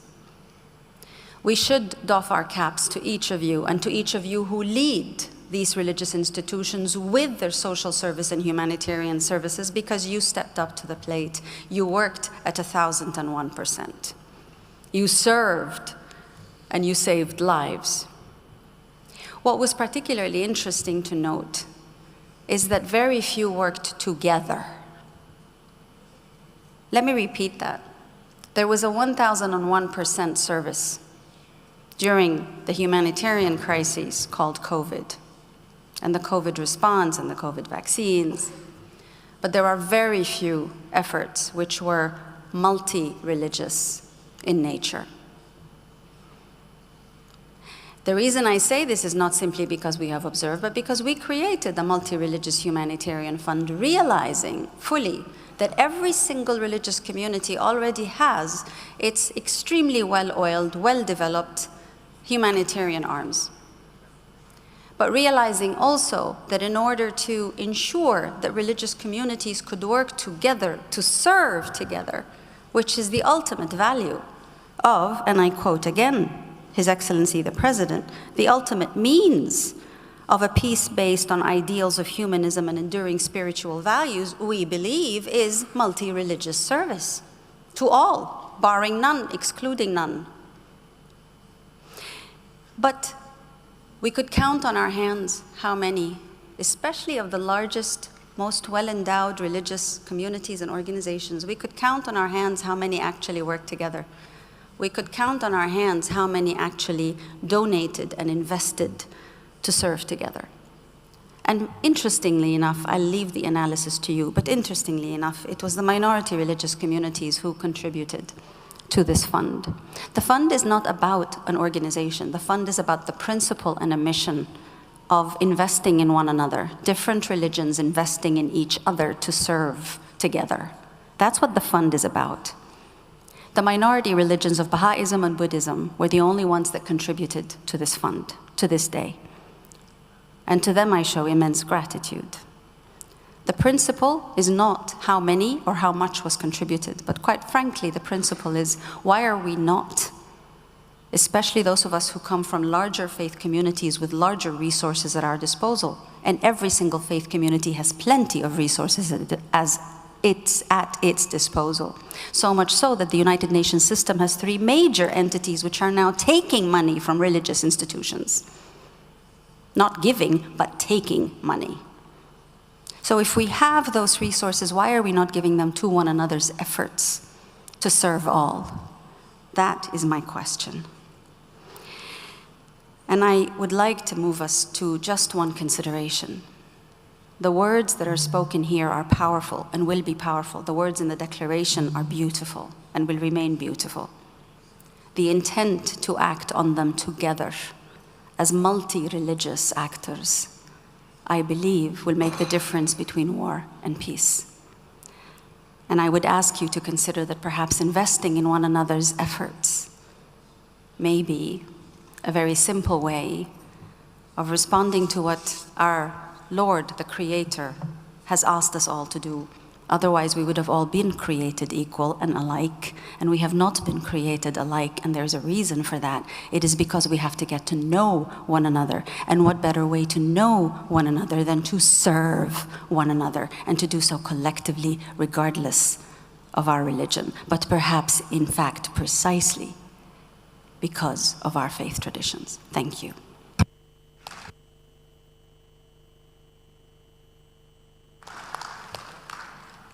Professor Karam, thank you for your excellent presentation. I'm sure many participants of the Congress agree with your ideas and share the vision you outlined in your presentation. Thank you. Ваше Превосходительство, следующее слово предоставляется старейшине кворума 12 апостолов Церкви Иисуса Христа Святых Последних Дней, Его Преосвященству Улисесу Суаресу. Пожалуйста, вам слово. Thank you. Greetings, honorable friends and associates. I praise the generosity and openness of Kazakhstan government and society. You have built a space where religious variety can contribute to the betterment of your nation. This spacious country inspires awe and respect. On the surface, we all stand apart. We come from different countries, hold different beliefs, observe different rituals, and pray to our own deities. What an audacious task we undertake to elevate the common good above our own interests, to open our eyes beyond our own experience. But despite our uniqueness, we all belong to the same human race, share the same human nature, and reach for the potential that God gave us. All civilizations have portions of sacred wisdom. Here we echo the words of the great Kazakh poet Abay Kuambayuli, quote, "What a wonderful world the Creator has given us. He magnanimously and generously gave us His light." It is fitting that we convene this conference in the name of peace, for that is precisely what eludes our world today. We see human struggle unfold in both large and small scales. The vast impersonal forces of nations compete for power and resources, while individuals, families, and communities work through the quiet desperations of life. In the wake of this sorrow, hearts are broken, homes rupture, lives become lost, and opportunities foreclose. But in the depths of human suffering, we find our common springs of hope. The sheer magnitude of suffering can shake the soul. Across the globe, millions flee civil conflicts, refugees face starvation, religious minorities bear persecution, innocent people endure tyranny, natural catastrophes drive populations from their homes, and acts of violence intimidate schools. Men and women and children of all races and creeds suffer in untold ways. And much of the pain goes unseen. As the global pandemic subsides, a different kind of ailment has emerged. In July 2021, the World Health Organization declared that social isolation and loneliness are widespread. Likewise, according to the British Medical Association, problematic levels of loneliness are experienced by a substantial proportion of the population in many countries. COVID helped us understand the emotional necessity of personal connection. The loss of social belonging, the fear of large systemic forces, the gyrations of the world market, media omnipresence, technological overload, these factors create what we call the age of anxiety. The World Economic Forum reported, the early years of the 21st century have witnessed a worldwide epidemic of poor mental health and related illnesses. An estimated 275 million people suffer from anxiety disorders. A major causality of isolation and anxiety is social trust. According to the Edelman Trust Barometer of 2022, we find a world ensnared in a vicious cycle of distrust, fueled by a growing lack of faith in media and government. But let us not surrender to hardship. We must engage in instead. Everyone suffers in different ways and in different timetables, whether rich or poor, young or old, believer or non-believer. Nevertheless, if we embrace the trial of faith, God will make weak things become strong. To wrestle the universal question, why would an unknowing, all-powerful, all-loving God allow suffering?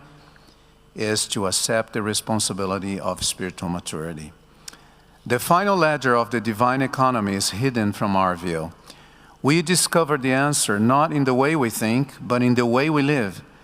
And we live by connection, not intellect alone. Viktor Frankl, who survived the Nazi concentration camps, understood this principle the hard way. Love is the ultimate and highest goal to which man can aspire. The slow, sure wheels of time flatten the intensity of our heart, giving us eyes to see more clearly and a heart to feel more firmly. And after our abyss of affliction, no learning is lost, no effort is wasted. All experience accrues to our benefit. The Apostle Paul beautifully expressed this hope. Eye hath not seen nor ear heard, neither have entered into the heart of man the things which God had prepared for them that love him. Suffering is a school of compassion, a doorway to empathy, an invitation to relate. The enterprise of religion helps answer the question of suffering, not directly, but through the love of other people, through the presence of those who have invested in our well-being. It is part of the covenant of my faith to mourn with those that mourn, that comfort those standing in need of comfort. Throughout history, nothing has rivaled organized religion in its ability to foster commitment to concrete people who live in concrete places. Religion fills people with identity, opportunity, and aspiration, but these personal blessings come when we look beyond ourselves. This order-mindedness instills social responsibility in our lives, based not on self-interest, but as a promise to God. Fellow believers are often in the best position to care for an ailing person, repair a neighbor's house, or fill in countless gaps that we ourselves cannot fill. Participating in a religious community offers significant social support, and engaging in spiritual activity correlates with better mental health, happiness, and stress management. According to the Hebrew Immigrant Aid Society, refugees are taking an active part in projects created by faith-based organizations to be a voice in Italian society. In Sweden, a small convent opened its doors to refugees and accompanied them through the process of obtaining asylum. The Muslim community in Croatia is working on integrating refugees by raising awareness among the local population, creating space for locals and refugees to meet, and working with local media to reshape the narrative around migration. A culture is only as strong as the values of its members. The virtues of honesty, dignity, religious freedom, toleration toward difference, forgiveness, appreciation for beauty, and striving for fairness all come from the reciprocal respect between citizens. The peaceful coexistence of diverse religious practices, political opinions, and philosophical beliefs relies upon a rich tapestry of laws, customs, habits, morals, and ideas designed to keep human affections moving outward instead of inward. My dear friends and associates, during this magnificent Congress, may we all reflect a little deeper, love a little stronger, communicate a little clearer, and build the kinds of connections that help our societies weather the storms of life. Thank you very much.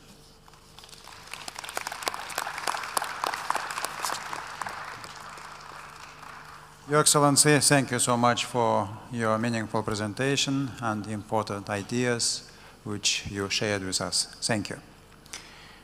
Уважаемые участники форума, следующее слово предоставляется заместителю генерального секретаря Организации исламского сотрудничества, его превосходительству Аскару Мусинову.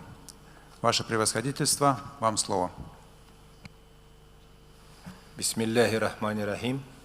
Ассаламу алейкум ва рахматуллахи ва баракатуху. Құрметті Қазақстан Республикасының Сенат төрағасы Маулен Сағатханұлы Ашымбаев, мәртебелі ханымдар мен мырзалар. Ислам ынтымақтастық ұйымы бас хатшысының атынан ең алдымен Қазақстан Республикасының президенті жоғары мәртебелі Қасым Жомарт Кемелұлына осындай кең ауқымды іс-шараға Ислам ынтымақтастық ұйымының қатысуға шақырған үшін шынайы ризашылығымды білдіруге рұқсат етіңіздер.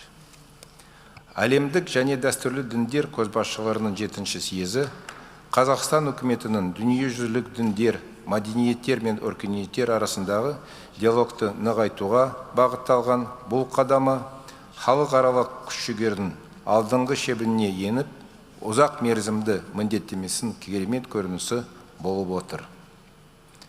Сонымен қатар, Қазақстанда жүзеге асырылып отырған, жан-жақты қамтылған терең саяси және экономикалық реформалар, үдерісі көп ұлтты және алуан түрлі конфессиялар тоғысқан Қазақстанды одан әрі өркендетуге көзделгенде сенімдімін. Your Excellencies, distinguished participants, I am very pleased to greet in this venue leaders of the world and traditional religions, as the OIC is very much looking forward to getting further connected with distinguished speakers and participants around. The OIC has always been keen on playing a visible role in making interfaith, intercultural, and intercivilizational dialogue a true asset for making the world a safer place to live in. This issue is a high priority for the OIC, well reflected in its programs and member states' activities. The OIC believes that the dialogue is the only way to bridge any gap between people of different religions, cultures, and civilizations. The continuous rise of intolerance and extremism worldwide makes us more certain than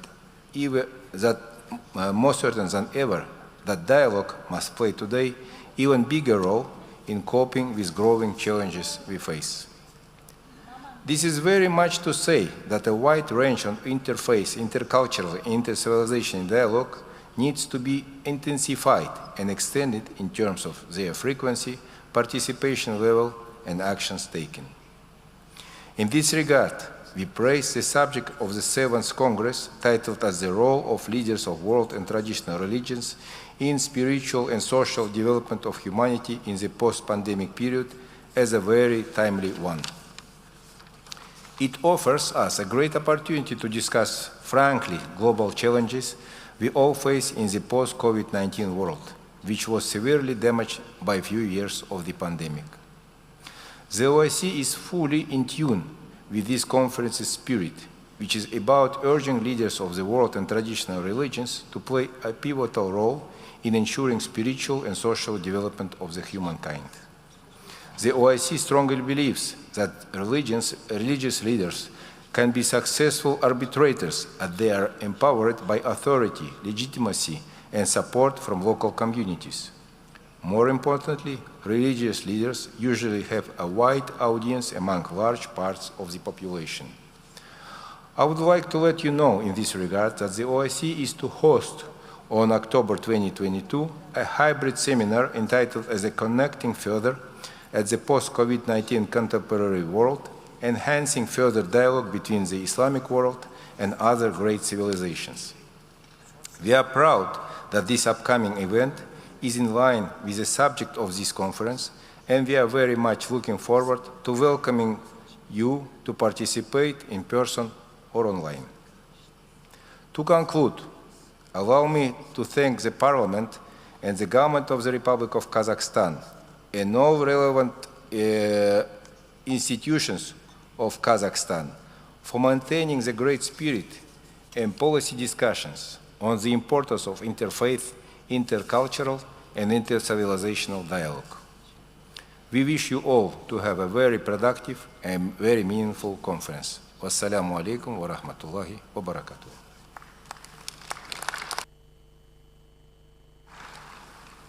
Мусинов мырза, мазмұнды сөзіңізге рахмет айтамыз. Барлық жасап жатқан жұмыстарыңызға табыс пен сәттілік тілейміз. Уважаемые участники форума, следующее слово предоставляется заместителю генерального секретаря Лиги арабских государств по социальным вопросам Хейфи Абу Газаль. Пожалуйста. بسم الله الرحمن الرحيم. أصحاب السعادة، السيدات والسادة، الحضور الكرام، يسعدني ويشرفني أن أشارك معكم اليوم في افتتاح أعمال المؤتمر السابع حول دور زعماء الأديان العالمية والتقليدية، وأن أنقل لكم تحيات السيد أحمد أبو الغيط الأمين العام لجامعة الدول العربية وتمنياته لهذا المؤتمر بالنجاح وأن يحقق الأهداف المرجوة منه. وبهذه المناسبة يسعدني أن أتقدم بخالص الشكر والتقدير لجمهورية كازاخستان حكومة وشعبا على حفاوة الاستقبال وكرم الضيافة الذي لمسناه منذ وطأنا هذا البلد الكريم. كما أتقدم بخالص الشكر والتقدير على احتضان هذا المؤتمر الدولي الهام الذي حقق نجاحا كبيرا ونتائج ملموسة على مر السنوات الماضية، وأصبح منصة حوار لمناقشة وحل مشكلات عالمية تعمل على إثراء الحوار بين الأديان المختلفة في العالم وتحقيق فهم أعمق للأديان وقبول الآخر ونشر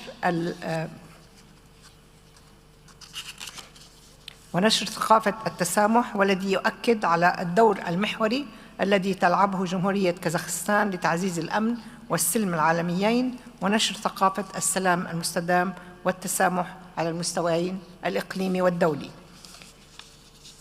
كما وأشيد بخطاب السيد رئيس الجمهورية كازاخستان الذي تضمن تقديم حزمة من الإصلاحات السياسية القائمة على أساس الحوار الجاد والبناء واسع النطاق لإيجاد الحلول الوسط من أجل تحقيق التضامن ومواجهة الانقسامات والتباعدات بين مكونات المجتمع وتأكيد الثقة في مؤسسات الدولة وقدرتها في القضاء على منابع الإرهاب. فقد وضعت كازاخستان أقدامها على طريق التحديث والتغيير الجذري من خلال مبادرات منهجية في كافة مناحي الحياة من أجل تحقيق السلام والتنمية المستدامة.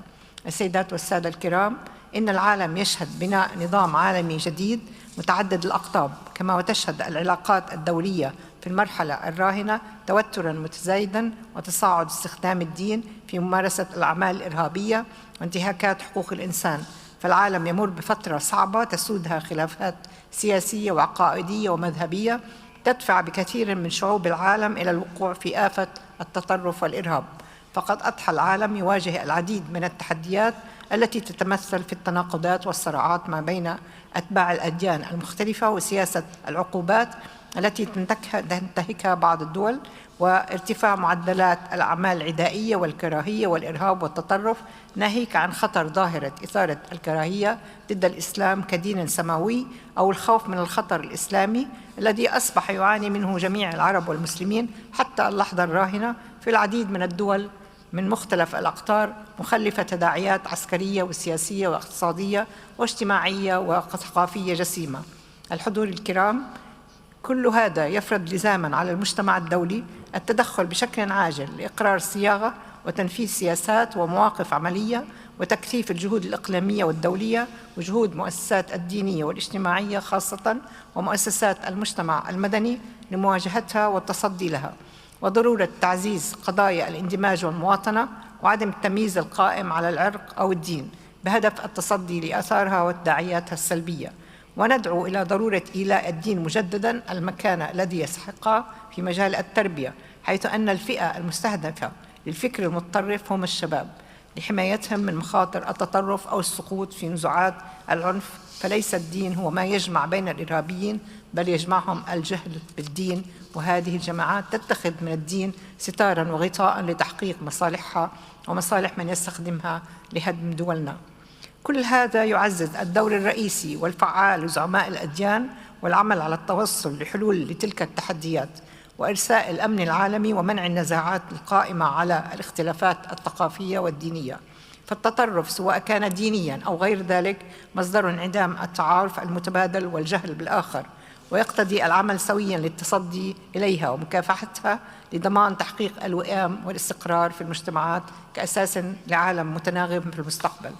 السادة والسيدات، ما أحوج العالم اليوم من حوار الأديان والحضارات أكثر من ذي قبل لوقف النزاعات المسلحة العرقية والطائفية التي تسود مناطق عديدة من العالم. وفي هذا الإطار أولت جامعة الدول العربية اهتماما بالغا بقضايا الحوار بين الحضارات والثقافات والأديان، كما تدعو دائما إلى ضرورة إقامة جسور التواصل والتفاعل بين أتباع الحضارات المختلفة مما يحول دون اصطدام أو مواجهة، وتسليط الأضواء على القواسم المشتركة بين مختلف الحضارات، وذلك لخلق فضاءات مشتركة ومكافحة الظواهر السلبية مثل ظاهرة التطرف بكافة صوره، والتصدي لظاهرة ازدراء الأديان والرسل، مرتكزين في ذلك على ضرورة فتح الحوار باعتباره السبيل الوحيد لترسيخ ثقافة السلام وتحقيق التعايش السلمي بين الشعوب ونبذ الكراهية وسوء الفهم والتشويه المتبادل للثقافات والحضارات المختلفة.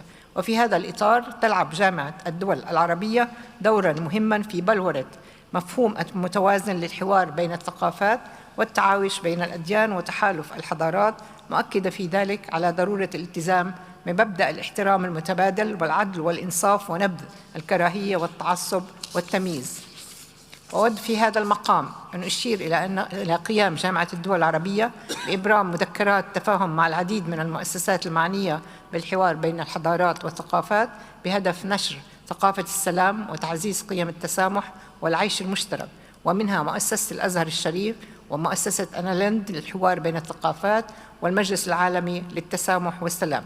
السيدات والسادة، في ختام كلمتي أتوجه بخالص الشكر والتقدير على القائمين على هذا المؤتمر الهام، وأؤكد مجددا على دور الزعماء الدينيين في تعزيز أمن الإنسانية وتحسين الحوار والتفاهم المتبادل، وأن جميع القادة الروحيين بحاجة إلى التواصل مع المجتمع الدولي والشعوب والدول من خلال مناشدة من أجل السلام والأمن، وأن مسألة تحقيق عالم عادل وآمن هي مسؤولية جماعية تتطلب تضافر الجهود من قبل كافة القادة السياسيين وزعماء الأديان المختلفة. كما أود التأكيد أن لا بديل عن الحوار الثقافي والحضاري بين الدول والشعوب تدعيما للتعاون الفعال ومحاصرة كل مجالات العنف والتطرف. وجامعة الدول العربية تسعى بكل جهدها لتعزيز الحوار بشكل سلمي وتدبير الاختلاف في إطار ديمقراطي يحفظ الكرامة والحرية وقيمة الإنسان. وتقدم مجددا بجزيل الشكر والعرفان لجمهورية كازاخستان الحاضنة للتسامح بين الأديان على هذا المؤتمر الهام الذي يعد لبنة في بناء متين أسسته جمهورية كازاخستان، وآمل أن يثمر هذا المؤتمر برؤية تحقق آمالنا وتطلعاتنا جميعا نحو مجتمع يسود السلام وينعم بالأخوة والمحبة بين جميع الأديان والثقافات ليعم التقدم والرخاء. وفقنا الله جميعا لما فيه خير الأمم والشعوب. والسلام عليكم ورحمة الله وبركاته.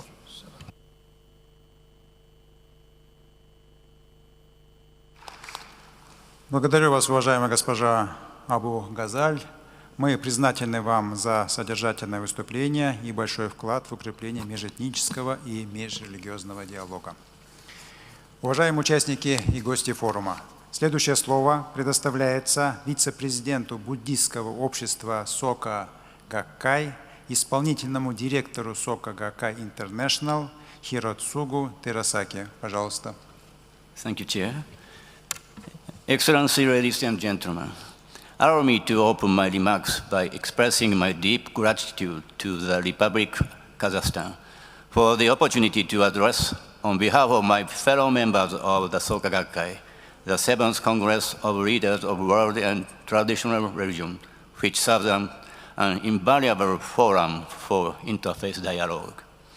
The Soka Gakkai is a community-based Buddhist organization whose activities are rooted firmly in the Lotus Sutra, a foundational teaching of Maharaya Buddhism. Underpinned by such principles as the dignity and worth of life, compassion, equality, and humanized coexistence, the Soka Gakkai is committed to bringing about self-realization and well-being for all people, and engaged in initiatives to advance peace, cultural exchange, and education worldwide. Soka in Japanese means value creation, and Gakkai means association. We are headquartered in Tokyo, Japan, with a global membership of some 12 million members in more than 100 countries. This global network is called Soka Gakkai International, commonly referred to as the SGI, and its president is Daisaku Ikeda. Each year, President Ikeda releases his SGI peace proposal, with the latest issue in January 2022, in which he states his thoughts on the pandemic, some of which I would like to share with you today. Noting that 3 years have passed since the global COVID-19 pandemic was formally declared, the SGI president said that it was only natural for people to respond to this previously unimaginable and ongoing crisis in largely negative manner. However, he asserts that, quote, "It is crucial that we find sources of hope in the positive actions being taken to resolve the crisis, and that we strive to support and expand," close quote, "such actions." Indeed, the pandemic exposed a myriad of issues that humanity had failed to discern and remedy. The time had therefore come to reweave the social fabric so that it can support people's lives in the years and decades to come. Mr. Ikeda sees the pandemic as creating two major disparities. The first being its impact on the world, and the second being the difference between countries and regions in recovering from the pandemic. As a solution to narrowing or erasing these disparities, he pointed to a lecture given by United Nations Secretary General Antonio Guterres in July 2020. Rather than focusing on the pandemic's hazards, the Secretary General focused on the people who are actually affected. COVID-19, Mr. Guterres noted, preys on the most marginalized and vulnerable, from the impoverished and elderly to the disabled and people with pre-existing health conditions. He likened the barriers to an X-ray which revealed fractures in the fragile skeleton of the societies we have built, and called for the developing of a new social contract for a new era. Perhaps the most social vulnerable are children, and the pandemic has exerted a particularly stiff toll on them, robbing them of educational opportunities as a result of parents, guardians, or family members falling ill and losing their jobs or even their lives. Many elderly and infirm people have also been left on the wayside, unable to receive basic service or forced lonely, isolated, lived for long periods. People with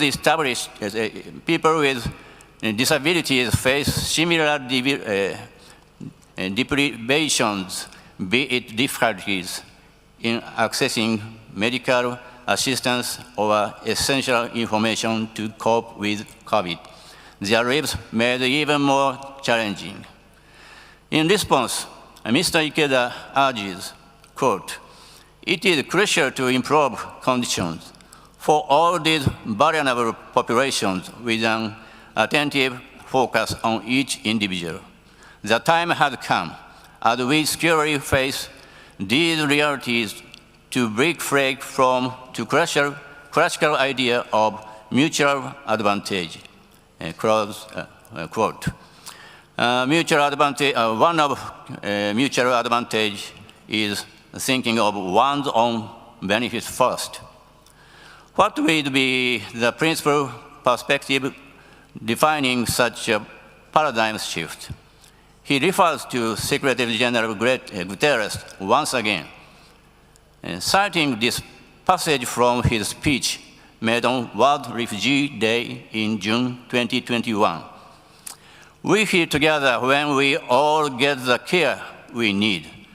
As the SGI President sees it, those words of Mr. Guterres represent a commonality of spirit with the way of life that is the idea of the SGI, a commitment to realizing dignity and happiness for both oneself and others. In way of describing this worldview and sensibility to life, Mr. Ikeda introduces a proverb from the Vimarakshitri Sutra, a Mahayana Buddhist teaching named after Vimarakshitri, who was a deeply admired disciple of the historical Buddha Shakyamuni. In the story, Vimarakshitri, who was reputed for establishing a heartfelt connection with everyone he met, regardless of a person's situation and stage in life, falls ill. Asked by a fellow disciple about the pathology of and possible cure for his illness, Vimarakshitri responds with this cryptic reply, "Because all living beings are sick, therefore I am sick." To explain what he means, he likens his affliction to the anguish experienced by a parent of an ailing child. Conversely, when the child is cured, then so too is the parent. In leading the life of a bodhisattva who practices altruism, Vimarakshitri declares that his caring for humanity is as profound as parental love for a child, stricken when humanity is stricken, and cured when humanity is cured of suffering. As it happens, Vimarakshitri was not really erring from an actual illness. Instead, the SGI President explains, quote, "His empathy, his feelings of shared pain that could not be extinguished so long as others suffered without relief, manifested in the form of illness.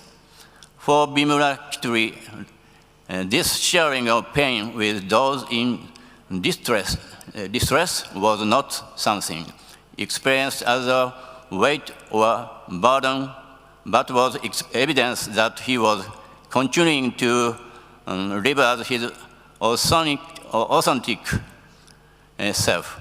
He was attuned to the vital truth that our individual security cannot be realized in isolation from the conditions of privation faced by others. Close quote. No single solution can eradicate the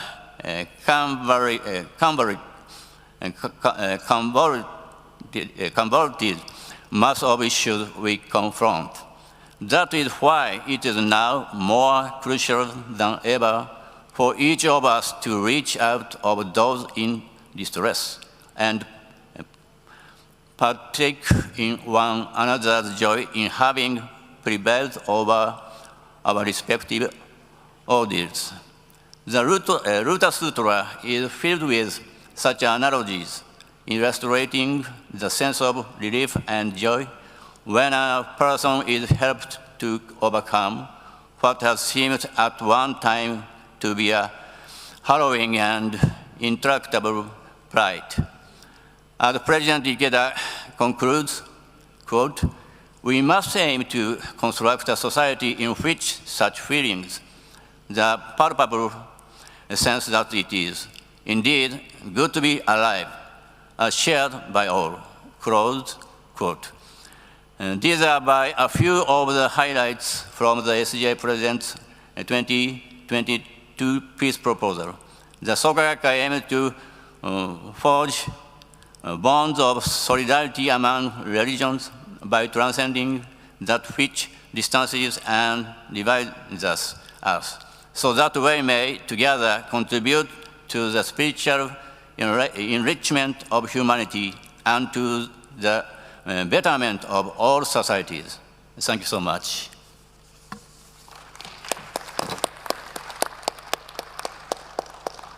Thank you, Mr. Terasaki, for meaningful presentation and your support of our Congress.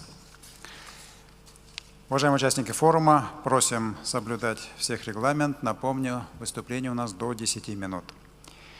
Следующее слово предоставляется господину Ахмеду бен Мухаммед Аль-Жаруану, председателю Глобального совета за толерантность и мир. Ваше превосходительство, пожалуйста, вам слово.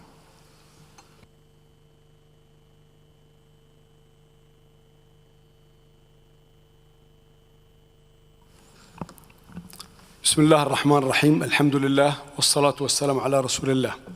بداية أتقدم بخالص الشكر والتقدير لفخامة الرئيس قاسم جومارتوف توكايف رئيس جمهورية كازاخستان وكافة القائمين على تنظيم هذا المؤتمر والذي ينعقد تأكيدا على الدور الهام الذي تقوم به جمهورية كازاخستان في مجال توطيد السلام العالمي والحوار بين الحضارات. فعلى مدار عقدين من الزمان تعقد جمهورية كازاخستان سنويا مؤتمر زعماء الأديان وهو أحد أهم اللقاءات الدينية في العالم، والذي يؤكد الحرص على استدامة العمل الهادف إلى تعزيز دور رجال الدين في معالجة قضايا مجتمعاتنا. وبهذه المناسبة يثمن المجلس العالمي للتسامح والسلام الدور الذي تقوم به جمهورية كازاخستان في مجال نشر قيم التسامح وثقافة التعايش السلمي، وما تبذله من جهود هادفة إلى إثراء حوار الحضارات وتعزيز دور رجال الدين في التنمية الروحية والاجتماعية للبشرية كافة.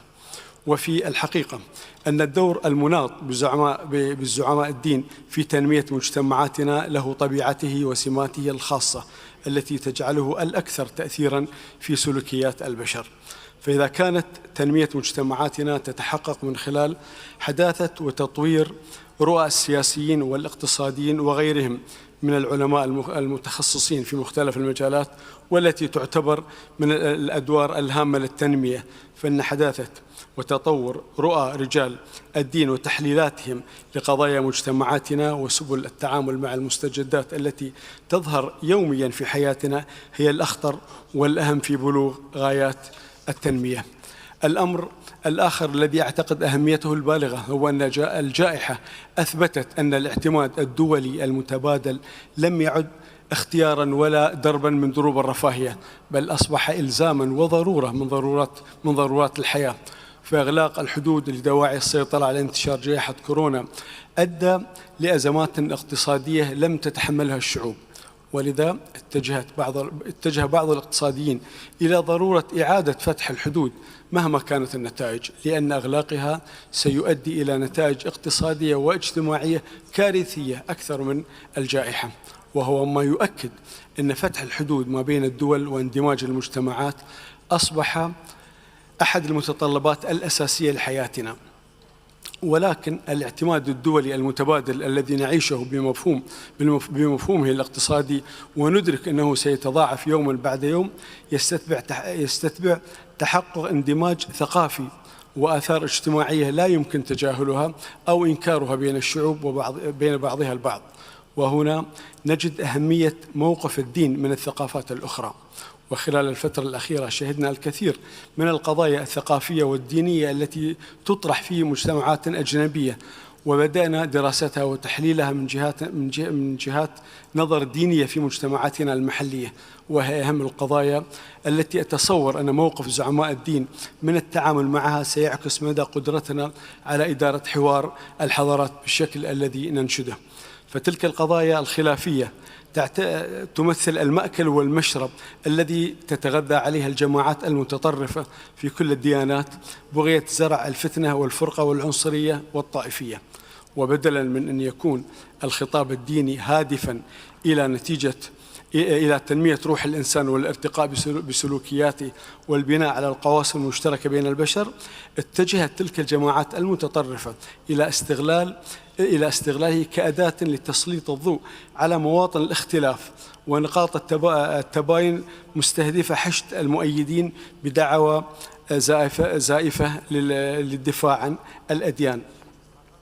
وبدلا من أن يستهدف الخطاب الديني تعزيز الروابط الاجتماعية وترسيخ انتماء الشباب لأسرهم ومجتمعاتهم وأوطانهم، حث بعض المتحدثين باسم الدين على الهجر الشعوري والمفاصلة والانعزال عن المحيط بهم بدعوى كفرهم، وهي أخطر الفئات التي واجهت مجتمعاتنا على مر التاريخ وإلى الآن، ولا مبالغة في أنها كانت أحد الأسباب الرئيسية للكثير من النزاعات التي شهدناها خلال الفترة الأخيرة.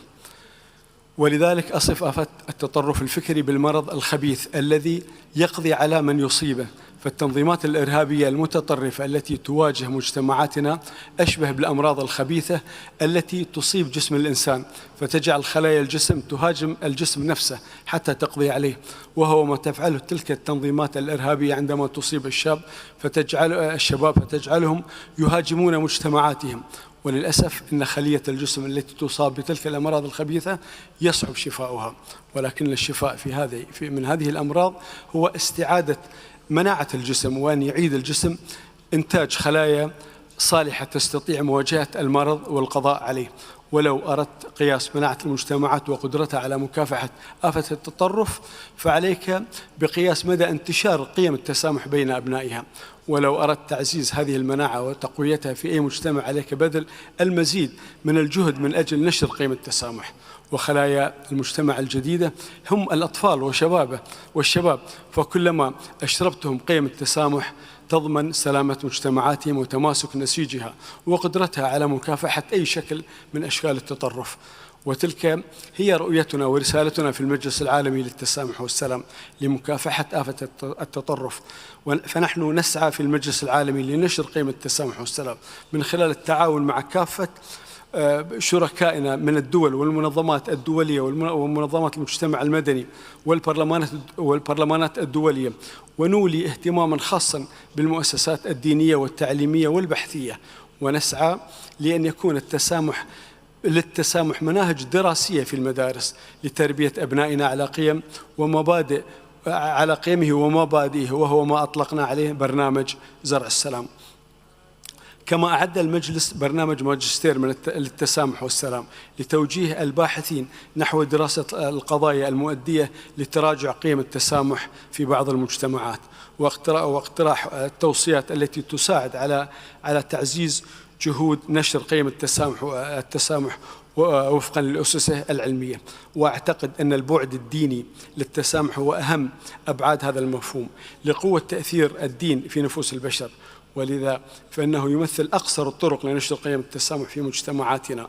ولهذا فإن المنهج الدراسي الذي نأمل تدريسه لأبنائنا يجب أن يحتوي بين طياته على بعد ديني للتسامح لتربية أولادنا على قيم التسامح الراسخ في الديانات.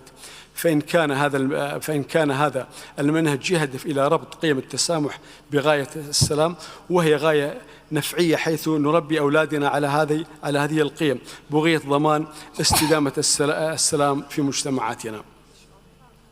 إلا أن هذه المناهج يجب أن يقوم أيضا هذه المنهج يجب أن تقوم أيضا على أساس الالتزام بالتسامح، وهو الالتزام الديني في المقام الأول يؤجر من يمارسه. واستنادا على ذلك أثمن تعرض هذا المؤتمر لأحد أهم احتياجات مجتمعاتنا، وهو دور زعماء الأديان في التنمية الروحية والاجتماعية والبشرية. هذا الدور الذي سيشكل رؤية لشبابنا لقضايا المجتمع وكيفية التعامل معها، ويرشدهم ويدلهم لسبل الارتقاء أرواحهم وتنمية مجتمعاتهم في ظل احترام الآخر وقبول الاختلاف والتسامح الهادف إلى التعايش المشترك. وفقنا الله وإياكم لما فيه خير مجتمعاتنا وللعالم أجمع، والسلام عليكم ورحمة الله وبركاته.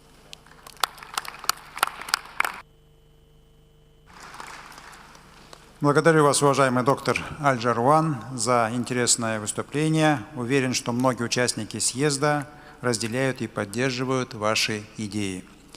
Ваше превосходительство, разрешите предоставить следующее слово генеральному секретарю Мусульманского совета старейшин Мухаммеду Абдель-Саламу. Прошу вас.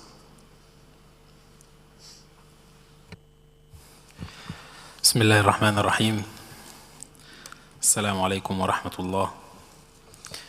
أصحاب المعالي والسماحة والقداسة والسعادة، يشرفني أن أتقدم أمام حضراتكم باسم مجلس حكماء المسلمين، هذه المؤسسة الدولية التي تتخذ الحكمة مصدرا والحكماء في عالمنا نبراسا لمعاني السلام الروحي والإنساني.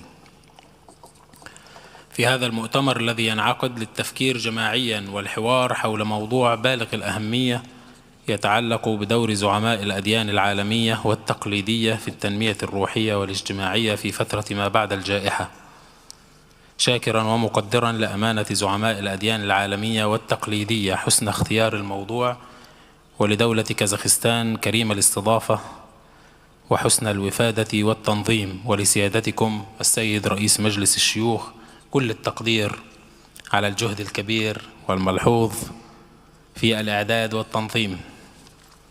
أعلم أنه يوم طويل، سأحاول الاختصار قدر الإمكان وأكتفي بما ذكر قبلي من كلمات مفيدة، وآمل وأكثر ما يشغلني وأنا أستمع إلى هذه الكلمات هو آليات التنفيذ.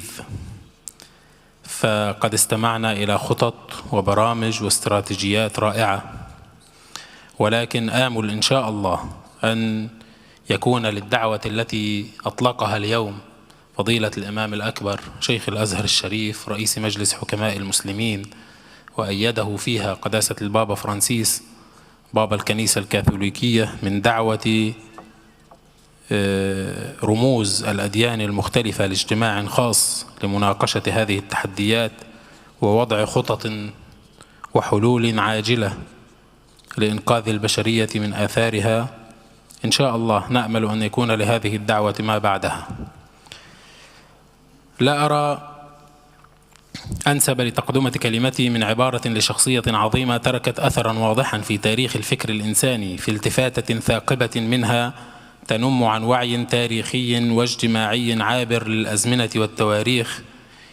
ينذرنا ابن خلدون بعد مرحلة شبيهة بالمرحلة التي مرت بها الإنسانية خلال الأعوام الثلاثة الماضية، حين وصف آثار جوائح عام 749 هجريا القرن الرابع عشر الميلادي في مقدمته، ثم مضى يخاطب الإنسان في كل عصر بأن ما بعد زمن الأوبئة ليس كما قبله، وذلك بقوله: وإذا تبدلت الأحوال جملة فكأنما تبدل الخلق من أصله وتحول العالم بأسره، وكأنه خلق جديد ونشأة مستأنفة وعالم محدث فاحتاج لهذا العهد من يدون أحوال الخليقة والآفاق وأجيالها. ولعلنا مع حدث جائحة كورونا غير المسبوق في تشابك تفاعلاته بالنسبة للإنسانية كلها لم نعد نتعامل مع تبعاتها منفصلة أو محدودة في المكان أو مجال التأثير، فالتحولات التي نشهدها اليوم سريعة وشاملة، وتأثيرها يمتد إلى كل جانب من الحياة الإنسانية والمؤسسات الاجتماعية والاقتصادية والتربوية، بل لم يقتصر التأثير على الأنشطة البشرية وحدها، وإنما امتد إلى المناخ والطبيعة. السادة الحضور، لقد أثار الانتشار الواسع لوباء كورونا في أركان العالم الأربع أسئلة كثيرة وقضايا بالغة التنوع، كان أبرزها حول النظريات التي ترسخ في أوساط العلم حتى كادت ترسخ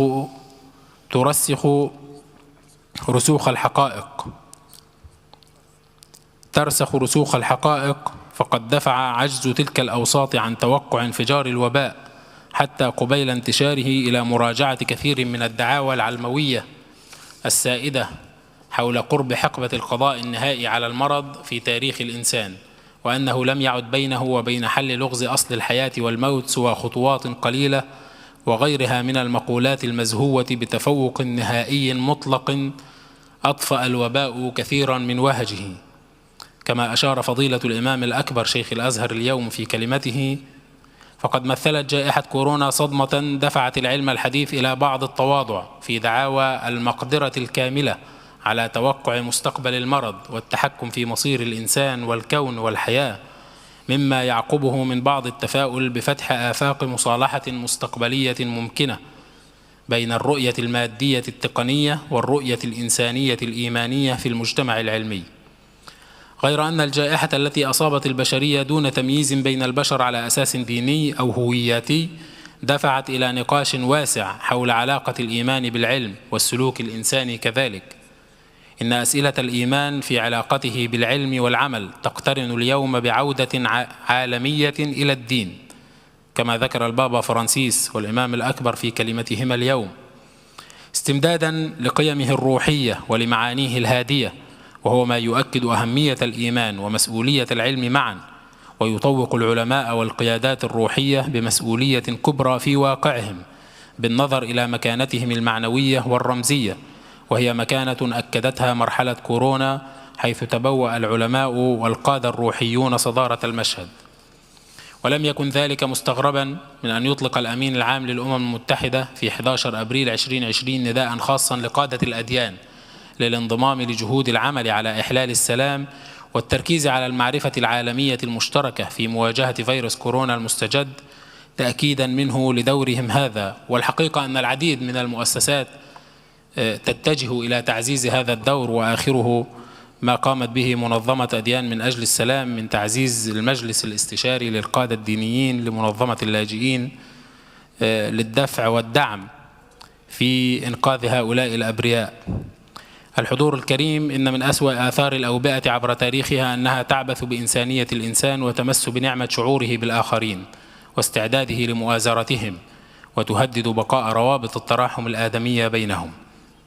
فقد دفعت ظروف تلك الجوائح القاسية بالمجتمعات في بعض الحالات إلى حدود التوحش، حتى خلدت كثير من الأعمال الأدبية تلك الآثار التي تتركها الكوارث من حروب ومجاعات وأوبئة على الروح الإنسانية. لقد كانت هذه القضايا في صلب اهتمامات مجلس حكماء المسلمين من خلال الدعوات الملحة والمتتابعة للمجلس ولرئيسه الإمام الأكبر، سواء إلى التمسك بالأمل في الله طيلة فترة الجائحة، أو إلى التعاون بين الناس عبر العالم، أو في تأكيده على استفادتهم بشكل عادل ومتساو من حق اللقاح ضد الوباء. الحضور الكريم، إن السؤال الكامن في ثنايا كافة الظواهر التي عشناها جميعا في مرحلة كورونا حتى الآن هو كيف يولد من رحم أزمنة الوباء هذا الخلق الجديد والنشأة المستأنفة والعالم المحدث ويبدو الجواب مرتبطا بشرط الاستعداد الإنساني ومقومات هذا الكائن وقدراته، فالاستجابة تكون بقدر التحدي. وللتاريخ دروس قيمة في هذا المجال لنماذج من علماء ومفكرين وفنانين وأدباء كانوا في مستوى تحدي عصرهم، وبخاصة في زمن المحن والأوبئة. ويكفي أن نذكر من بين أسماء لا تحصى عددا واحدا لا تحصى عددا واحدا كالمؤرخ تقي الدين المقريزي الذي عاش وباء عام 806 في القرن الخامس عشر الميلادي بمصر، وفقد فيه ابنته الوحيدة، لكن استجابته لتحدي مرحلته كانت إيجابيا، فألف كتابا رائدا في دراسة الآثار النفسية والاجتماعية والاقتصادية للأوبئة، وهو كتاب إغاثة الأمة بكشف الغمة. ولعل المراحل المشابهة من تاريخ الإنسانية تعلمنا دروسا كثيرة عن الكيفية التي تحفز بها إرادة الإنسان وتلهمه ألوانا من الإبداع في الحياة مع أقصى الظروف. فكلنا يعرف ما أحدثته نظرية إسحاق نيوتن عن الجاذبية من ثورة في تاريخ العلوم، لكن قلة من يعرفون أنه توصل إليها خلال فترة حجر صحي بالريف البريطاني استمر 18 شهرا بعد أن اضطر إلى الانقطاع عن دراسته في جامعة كامبريدج بسبب تفشي الطاعون في لندن. إن أكبر أمل يمكن أن يهدى للإنسانية هو شعور أفرادها بالسلام وأنهم أخوة جميعا في إطار الإنسانية. واسمحوا لي أن أختم كلمتي بأنموذج لهذا النداء، نداء الأمل الذي قامت عليه اثنتان من أهم المرجعيات والمؤسسات للمسلمين والمسيحيين في عالمنا، فقد شكلت وثيقة الأخوة الإنسانية التي حملت شعارا لها من أجل السلام العالمي والعيش المشترك. هذه الوثيقة التي وقع عليها فضيلة الإمام الأكبر الشيخ أحمد الطيب شيخ الأزهر الشريف والحبر الأعظم قداسة البابا فرانسيس برأس الكنيسة الكاثوليكية في 4 فبراير في أبو ظبي عاصمة دولة الإمارات العربية المتحدة. هذه الوثيقة مثلت خطوة نوعية وبناءة في طريق مد الجسور بين أبناء الديانات كلها عبر العالم، وتناولت قضايا عالمية تشغل مجتمعاتنا المعاصرة باختلاف أديان أفرادها مثل الفقر والتهميش والمهاجرين والحروب والتعصب الديني والصراعات وسوء استغلال التقدم العلمي والتكنولوجي وافتقاد عدالة التوزيع والحرية والتعددية والاختلاف في الدين والعلاقة بين الشرق والغرب وغيرها من القضايا التي تزداد أهمية وإلحاحا يوما بعد يوم. فللمرة الأولى في تاريخ العلاقات الإسلامية المسيحية تلتقي مرجعيتان دينيتان كبيرتان لتوقعان على وثيقة مشتركة إنسانية من هذا النوع الاستثنائي لتفتح المجال أمام الجهود المبذولة لتحقيق أهداف هذه الخطوة.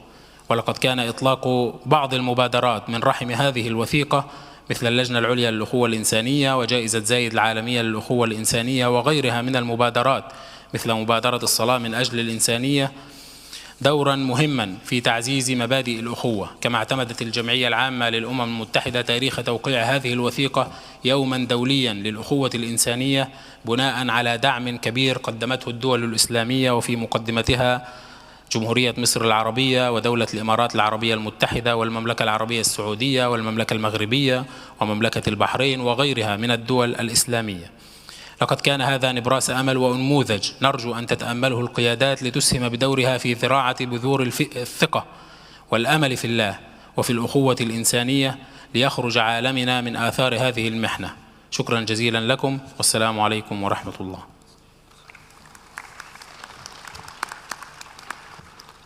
Благодарим вас, господин Абдель-Салам. Очень содержательное, интересное выступление. И в целом мы благодарны за ту большую работу, которую проводит Мусульманский совет старейшин по продвижению межрелигиозного диалога на глобальном уровне. Спасибо. Уважаемые участники форума, у нас есть еще одно выступление, которое завершает сегодняшнюю пленарную сессию. И я хочу предоставить слово генеральному секретарю Всемирного центра Бахаи господину Дэвиду Рудштейну. Пожалуйста. Good afternoon. Esteemed and beloved religious leaders, all the Kazakhstan government representatives, and all the distinguished speakers, guests, brothers and sisters, I'm delighted to have the opportunity to address you here today in this truly unique forum. Today I raise a few questions and offer a few thoughts from the Baha'i international community on the role of the leaders of world and traditional religions in the spiritual and social development of mankind in the post-pandemic period, the theme of this conference. In delving into this subject, perhaps we can begin by acknowledging that the human race is both one and interdependent. Indeed, humankind is one species comprised of people with an infinite diversity of physical traits who create and live in different societies and cultures, all of which occupy the same single planet. A dispassionate assessment of the coronavirus pandemic vividly demonstrates this intertwined facet of our existence, our essential human oneness and interdependence. Though the pandemic changed the lives of everyone, the disunified and disjointed response revealed inequities and led to wave after wave of coronavirus disease and death across the globe. If national decision makers recognized that the welfare of all of humanity is inextricably bound up with the welfare of any of its segments, would this not have made a truly global response to the pandemic more likely and more effective? I believe the answer to this question is yes. So, how can leaders of world and traditional religions foster a greater understanding of the oneness and interdependence of humanity? In answering this, we must first examine the role of religion itself.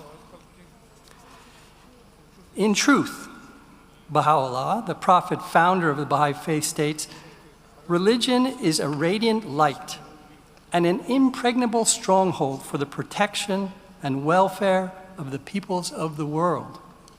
Should the lamp of religion be obscured, chaos and confusion will ensue, and the lights of fairness and justice, of tranquility and peace, cease to shine." The core spiritual values held in common by the world's religions, which emanate from the same divine source, contain within them the principal means for the reconciliation and advancement of the earth's peoples. The leaders of religions, vested with authority and respected by most of the world's population, can be the chief promulgators of these concepts. But shouldn't a fair assessment of religion's contribution towards unity and interdependence, towards peace and social justice, also include an objective historical accounting? While religions and their leadership have played positive and indispensable roles, they have also been responsible for immense suffering. Regrettably, much darkness and confusion can be attributed to the misappropriation of the symbols and instruments of religion by individuals and institutions with selfish intentions. Religious prejudice continues to block human progress, engendering the intolerance and corrupting expressions of true religious values. The purpose of religion, Baha'u'llah states, is to establish unity and concord amongst the peoples of the world. Make it not the cause of dissension and strife. Care must be taken by leaders of religion to safeguard it from the forces of extreme orthodoxy on the one hand and complete abandonment of spirituality on the other. And those who wield authority must be worthy of public trust. As such, they must be willing to be held accountable for their words and actions. Baha'u'llah states, "Let deeds, not words, be your adorning." Trustworthy leaders find their highest expression in service to others and to the community as a whole. They welcome collective decision-making and collective action and are motivated by a commitment to justice and to the well-being of all of humanity. If true to these principles and ideals, how can leaders of religion further contribute to the spiritual and social development of humankind? Meaningful spiritual and social development depends on a shared understanding of certain basic principles. These principles allow humanity to act in ways that are consistent with the rational soul, the chief instrument of which is the human mind, unencumbered by the man-made barriers that keep us apart. Thus, development efforts must be guided by a vision of the type of world community we wish to create and be animated by a set of universal values. We must champion the abolition of all forms of prejudice and exclusivity while celebrating the diversity of the human race. We must defend the right of every individual to investigate truth for themselves. We must passionately uphold in our words and our actions the equality of men and women. We must unequivocally advocate for the harmony of science and religion.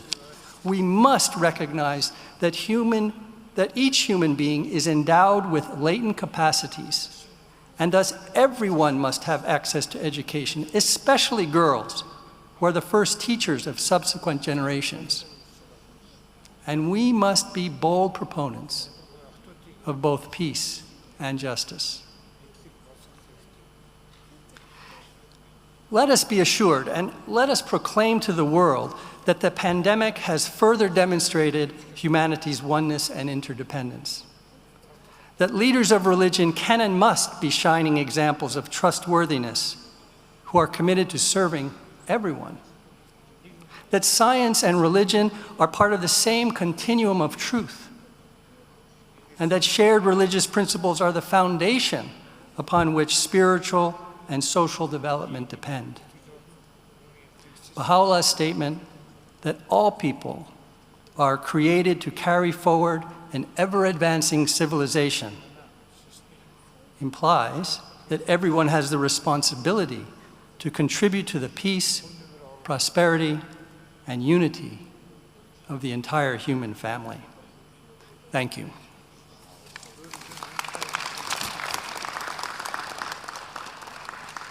Thank you, Mr. Rushtain, for sharing your vision and ideas. We are also grateful to you for supporting our Congress. Thanks. Ваше превосходительство, уважаемые участники и гости съезда.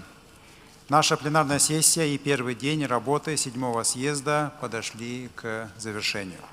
Хотел бы искренне поблагодарить всех спикеров и участников форума. Сегодня у нас состоялся очень продуктивный диалог, посвященный роли религии и духовных лидеров в современном мире. Прозвучали содержательные идеи и конструктивные предложения. Очень важно, что всех нас объединяет приверженность диалогу и сотрудничеству. Об этом говорили почти все выступавшие. По сути, это единственный способ разрешения противоречий и проблем в современном мире. Завтра в рамках секционных заседаний мы продолжим детальное обсуждение этих и других вопросов. Также хочу напомнить, что сегодня в 19:00 состоится официальный прием от имени главы государства, президента Казахстана. Приглашаем вас принять участие в этом мероприятии. Еще раз всем спасибо за очень содержательные, интересные выступления и за участие в нашем Конгрессе. Спасибо.